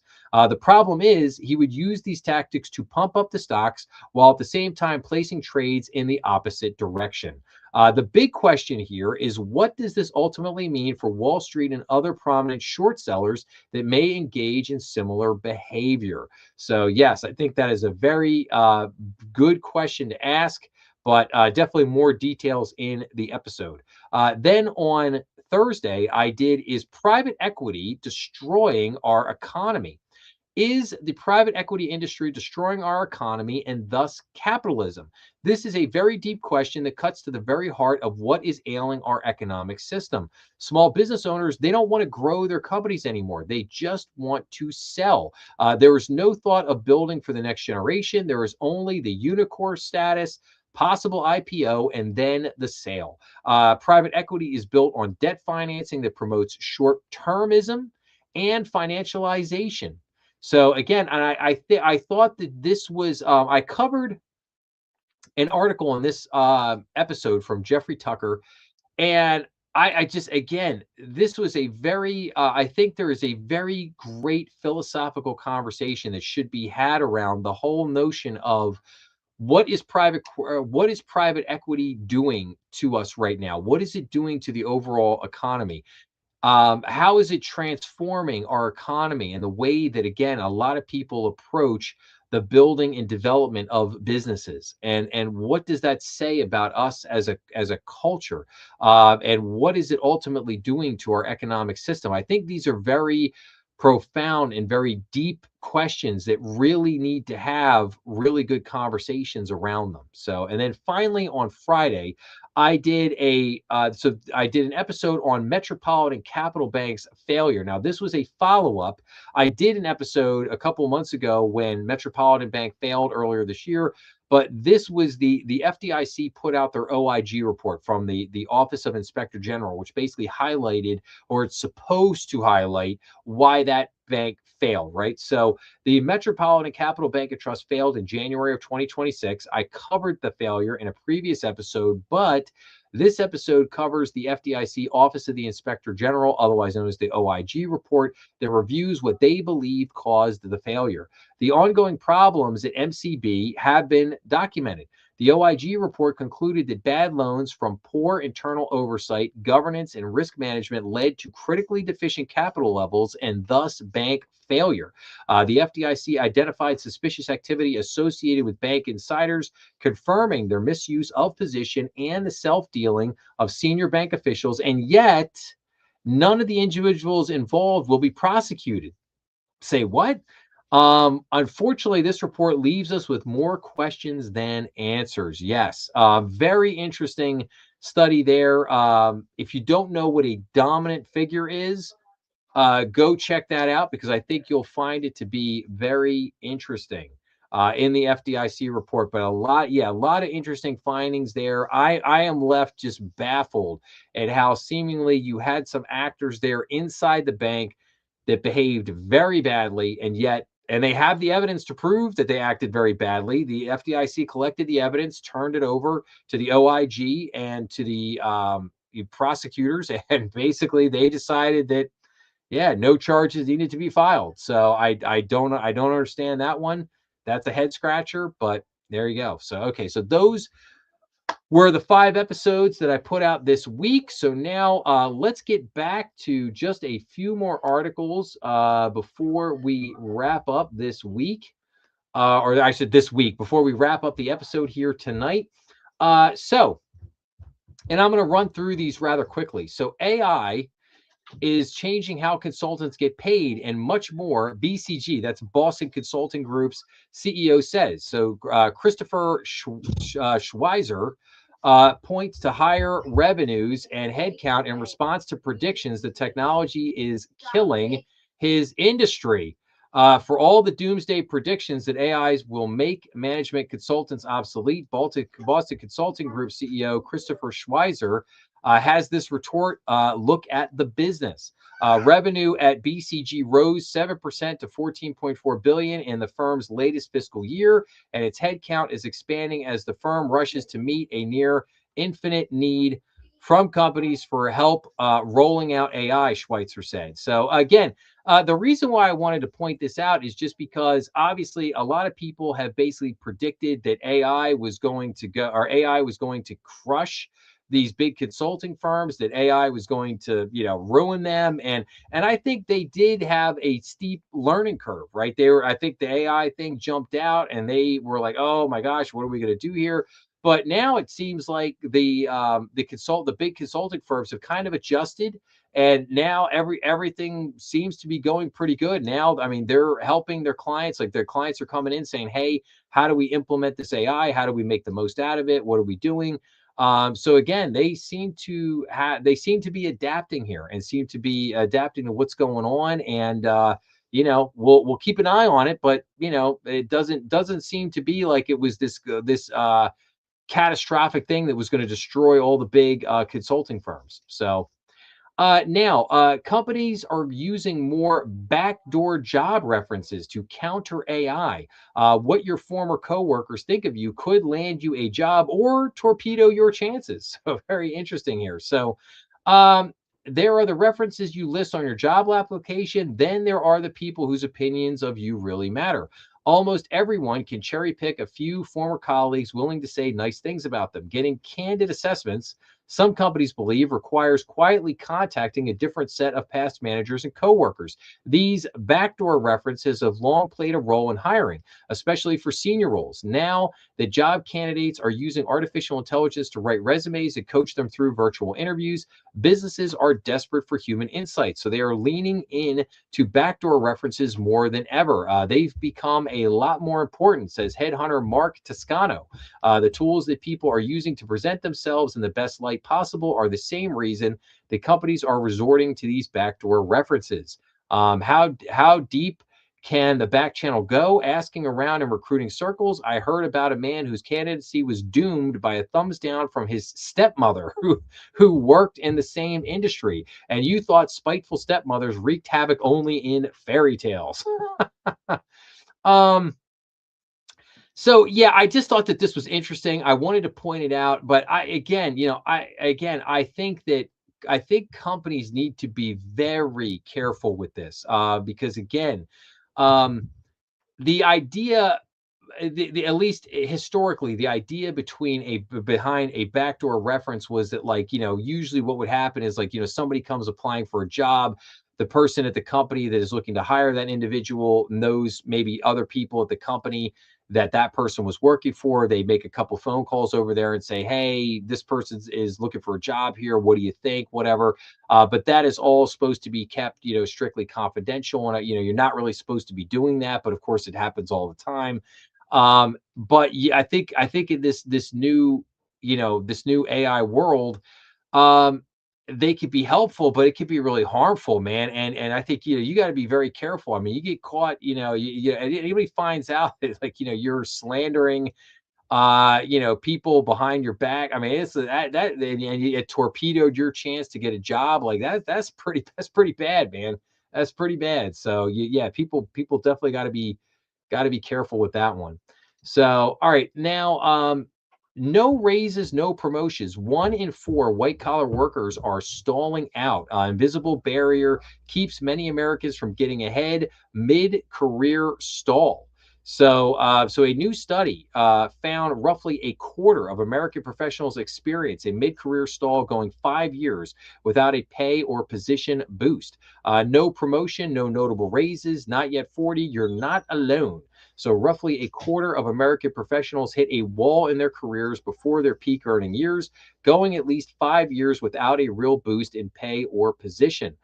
This is the central finding of a new study tracking the careers of 1.3 million mid career professionals across a range of industries since 2000. It suggests that even in an economy with high unemployment, many workers run into an invisible barrier to upward mobility just when their careers are supposed to be gaining momentum.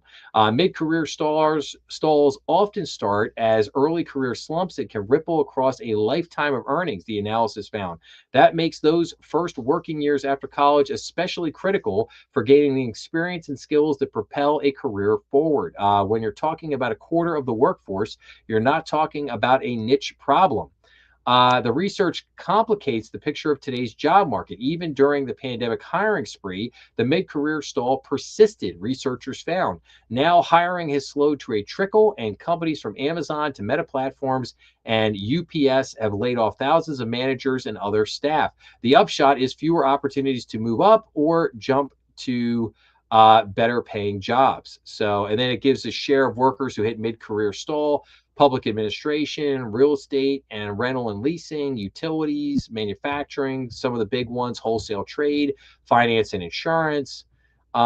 Yes. So again, but this is I point this out, but this is an issue that has lingered for quite some time now. This is not like necessarily anything new, but I just like to point it out because it is still a very big issue in corporate America, and it happens to a lot of people. They just get stalled out in the middle of their career, It's a problem because it leads into ageism, right? Like you do, like you get to a point where you get to an age where they stop calling, the phone stops ringing because you get to be too old, and that's an issue. So, all right, and then let's go into a couple other things here real quick. So, Kalshi plans workplace disclosure rule to combat insider trading. The popular predictions market is putting new guardrails in place for certain bets as concerns about suspicious activity rise. So, what do you take away from this? Well, Kalshi is basically trying to be proactive here. They know that they could be legislated. They could have a lot of things put on them that they don't want, so they're trying to be proactive here. They're trying to basically say, okay, we're going to try to find out where people are working and then monitor that, because like if you work at, say, the Pentagon, and you know that something's about to be bombed and you run out to Kalshi to place a bet, obviously you shouldn't be doing that. And or if you work on Wall Street and you've got insider information on this company or some kind of economic indicator that's going to come out, what have you, and then you go place a bet. Obviously, that's some insider trading there. They don't want that to happen, and so again, what they're trying to do is find out where people are working and then match that job to the bets that are being made. And so that's one of the things that Kalshi is working on there. So, and then um, how a student's surefire bet on Polymarket went to zero thanks to fine print. Prediction markets issue unilateral clarifications over dispute betting contracts, upsetting traders on the losing side of wagers. Now, if everybody remembers, I think it was either a week ago or a couple weeks ago, I covered an article for research that the Wall Street Journal had done on prediction markets that basically said that, 90% of the people on prediction markets lose. They don't win. Only a small percentage of the traders are actually winning. And they're basically, professional traders with a lot of fancy trading models and all this other stuff that know how to basically play the markets. But in this case, this gentleman here, Hunter Gao, lost 35,000 on Polymarket after the platform clarified a Bitcoin sale bet, wiping out his contracts. So Hunter Gao found a bet on Polymarket that looked like a near guaranteed win. Then the betting platform changed its fine print and he lost 35 grand. So on June 1st, the Bitcoin hoarding company Strategy disclosed that it had sold the digital currency during the previous week, sending shockwaves through the crypto markets. Gao, a 20-year-old student at King's College London, saw an opportunity to cash in with a quirk of Polymarket's rules, keeping trading open. He bought thousands of betting contracts, which said they would pay off if Strategy sold any Bitcoin by May 31st. He hoped to buy a Porsche with his winnings. Then Polymarket released a note to provide additional context. The platform explained that Strategy's disclosure didn't count because it had come out too late. For Gao to win his bet, news of the Bitcoin sale needed to have come out by 11:59 p.m. the previous night. The value of Gao's contracts was wiped out within seconds. I cried for 2 days. It's a lot of money, said Gao, a native of China studying digital media and culture in the UK. Gao had stumbled on a controversial practice in the fast-growing, loosely regulated business of prediction markets, issuing clarifications to betting contracts that are already being traded. In other words, that's called being shafted by the house. And anyone who's ever gambled at casinos knows how this works. um, yeah. So again, just another thing to note, to be very careful when you are out there placing bets on prediction markets, if you were. So, okay. Moving on here. Property insurers are piling into private assets as other investors hit pause. Illiquid assets are a fixture in life insurance portfolios, but property insurers have sudden payouts, making illiquidity a riskier proposition. So now, if everyone remembers, when I was doing one of my private credit updates, one of the articles I covered a few weeks ago was how major life insurance companies were diving into the private credit market. Now we have basically property and auto insurers jumping in to the private credit market, which is pretty wild. So home and car insurers are joining other deep-pocketed institutions, from life insurance companies to university endowments, and snapping up private investments. They are late to the party. That is the key thing there. They are late to the party. Majors insurers such as Allstate, Liberty Mutual, and Nationwide kept at least 15% of their holdings in assets such as private equity and hedge funds last year, according to research by S&P Global Market Intelligence. Other carriers, including the Hartford Insurance Group, Chubb, and USAA, keep less money in such investments, but their share more than doubled in the past decade.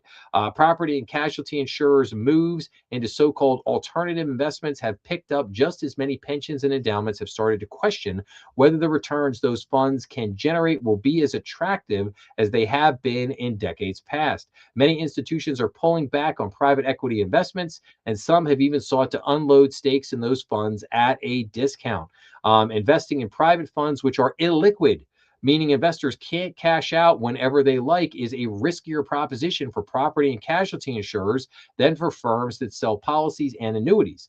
That is because payouts to policyholders are less predictable. Life insurers can plan around mortality rates, but it is hard to know when a bad year for hurricanes or wildfires will force property insurers to shell out huge quantities of cash to settle claims. Yes, exactly. So, again, this is one trend in private credit that I've identified with insurers moving into investing in private credit. And again, this is not a good thing. It's definitely not a good thing here. So we will keep an eye on this one.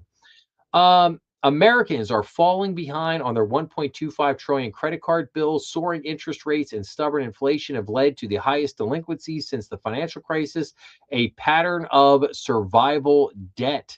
So the percentage of credit card balances at least 90 days delinquent rose to 13.12% in the first quarter, the highest level in 15 years. So yeah, so we're seeing this rise in delinquency. And then we go to this. America has a credit card problem, just not the one you think.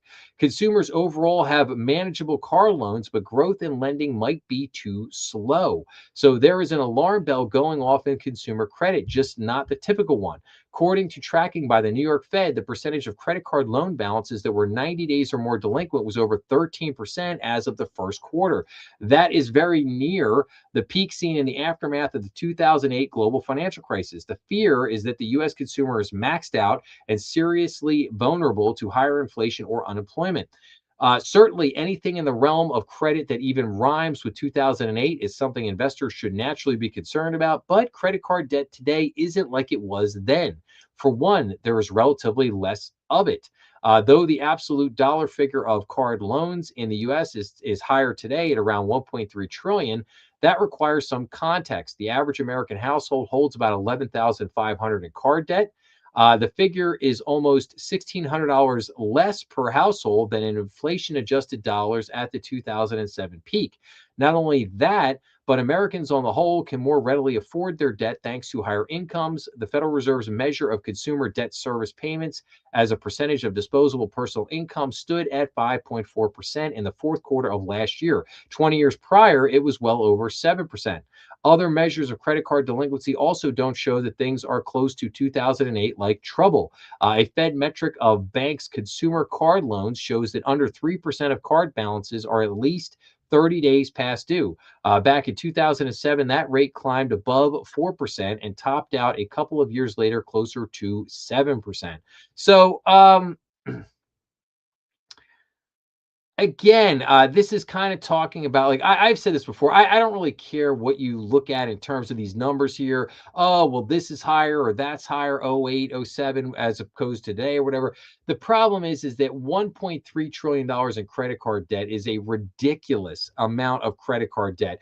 And there's a lot of consumers out there that are living paycheck to paycheck, credit card payment to credit card payment, to get by. And obviously, the higher energy prices not helping that. They're probably exacerbating that a lot more. And so I just think that, again, I've talked about credit card debt and issues in the past. It's just something that we need. One of those things we need to keep an eye on. So, and then um, Home insurance coin flip. Nearly half of claims result in zero payout. Home insurers pinch policies as a financial peace of mind safety net, but in a disaster, customers can find the apparent guarantee of compensation evaporates. Yes. So basically, insurance companies aren't paying out what they should. And that is a major concern, especially on home insurance. So, and then we go last couple things here. Trump says he's not looking to renew trade deal with Canada and Mexico ahead of July review. So we'll keep an eye on that, see what happens with that. And then Trump meets with auto leaders amid right to repair dispute. Trump showed surprise at automakers' resistance to consumer repairs during a meeting at the White House on Wednesday. So basically, what this is saying is that the large automakers like Ford, GM, Stellantis, they basically don't want independent dealers to be able to work on and repair their vehicles. They want to continue to make their vehicles like so complex that people, like even consumers, can't work. You can't work on the car yourself. You basically have to take it to the dealer, which I think is ridiculous and is wrong. They should not be designing cars in that fashion, that it's basically so difficult that people can't work on them themselves or take them to an independent shop. I mean, I think that's ludicrous. So we'll have to see what comes of this. um, how pandemic car shortages are still making new and used cars expensive. So, pandemic era vehicle shortages are still affecting used car prices. The auto industry is producing fewer cars than it used to, which means high new vehicle prices and other costs are pushing more consumers into the used market while supply is tight. Lower new car volumes could be a new normal, constricting supply for years to come. Yes, I've talked about this before. Again, going to keep an eye on that. And and then last thing here, college sticker prices top 100,000 at 16 schools, but many students pay significantly less. Okay. But you now have 16 colleges that their average sticker price is over $100,000 a year. I mean, that is crazy. You got like 16 colleges and universities, including Duke, University of Chicago, Smith, and Vassar, have a sticker price of more than 100,000, according to data exclusively provided to CNBC. And then we look at this. Sticker price at some colleges is now near 100,000 a year, a worrisome trend, expert says. Yeah, you think? The total cost of attendance at a few colleges and universities is nearing six figures per year, although many families will pay a lot less. Sky-high sticker prices may be a psychological barrier for students from low and moderate income families. I mean, even well-to-do families. Financial aid, including scholarships, grants, and loans, must make up for the affordability gap. And then I just want to look at one thing here. That type of sticker shock can discourage students from seeing the college as a place as they can attend despite grant aid. Yeah, absolutely. It's simply unaffordable, particularly for low and moderate income families. Yes, you think? Um, and it, so yeah, it's just crazy. But and again, you could say, and then they'll say here, like, but still, these schools account for a small slice of the higher education pie. He added, the vast majority of colleges are open access community colleges or state universities where the prices are not that high. Yes, but where you go to school still matters, and it still matters in a very big way. Like, in other words, there are certain places that just want to hire from Duke or from the University of Chicago, certain big companies that pay very well. And, you're just like, you're not going to get that same job opportunity coming out of a 2-year community college. Like, you're just not. Again, it's not that, again, this, yeah, all this stuff, it still does matter. It still does matter. I mean, ultimately, it matters more so, like, I think your work ethic and what you do with the degree after you get done with it. I think a lot of that probably matters more. But going to certain schools is still has a network associated with it and is still going to open up certain doors for you when you graduate from said school. They just are. So otherwise, people wouldn't pay all that money to go there. It's just that simple. All right, now let me go to wrap up mode here real quick. I want to get our story of the week and then our quote of the week. So, but let me run down my items first here real quick. Let me get my banners up. Where are my banners? Where are my banners? Okay. Um, so if you are listening on Apple Podcast or Spotify, please leave me a review, as that would really help the channel out. Make sure to visit thebankernextdoor.com. A lot of great things up on the website. Make sure to subscribe on YouTube to get the latest and greatest via all the posts that I put up there on YouTube. You could send recommendations. You could send questions and topic recommendations to info@thebankernextdoor.com. That's how you get a hold of me. Make sure you can follow me. I'm up on Getter X and True Social. I will tell you, I spend the most of my time on X. And we're just remember, BND is up on YouTube, Rumble, and all major podcast platforms. We post new episodes every week, Monday through Friday at noon. And then the BND Strategy Room live stream is every Saturday night at 8 p.m. here on YouTube. And I promise very soon to be coming to Rumble. I promise that. Okay, now let's get to our story of the week. So, as I promised at the very beginning, our story of the week is on credit spreads. So, a bond credit spread reflects the difference in yield between a treasury and corporate bond of the same maturity. Debt issued by the United States Treasury is used as the benchmark in the financial industry due to its risk free status, being backed by the full faith and credit of the U.S. government. The U.S. Treasury government issued bonds are considered to be the closest thing to a risk free investment, as the probability of a default is almost non existent. Investors have the utmost confidence in getting repaid.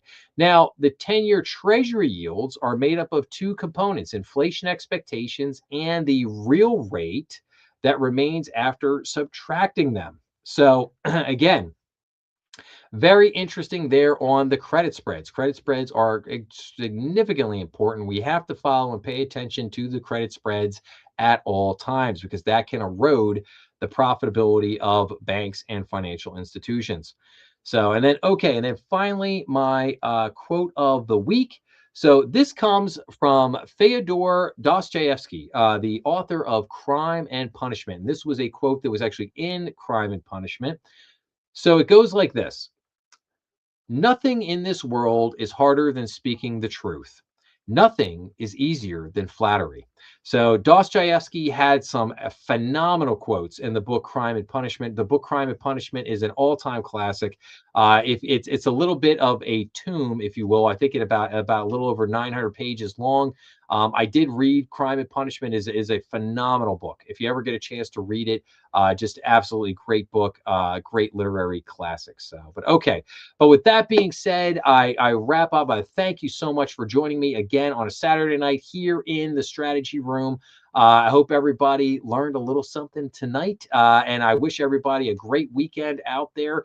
Stay tuned. We'll have episodes up this week, and then looking forward to coming back and seeing you guys again next weekend. So until then, have a great time out there. I thank you again for watching and listening, and I will see you all again real soon.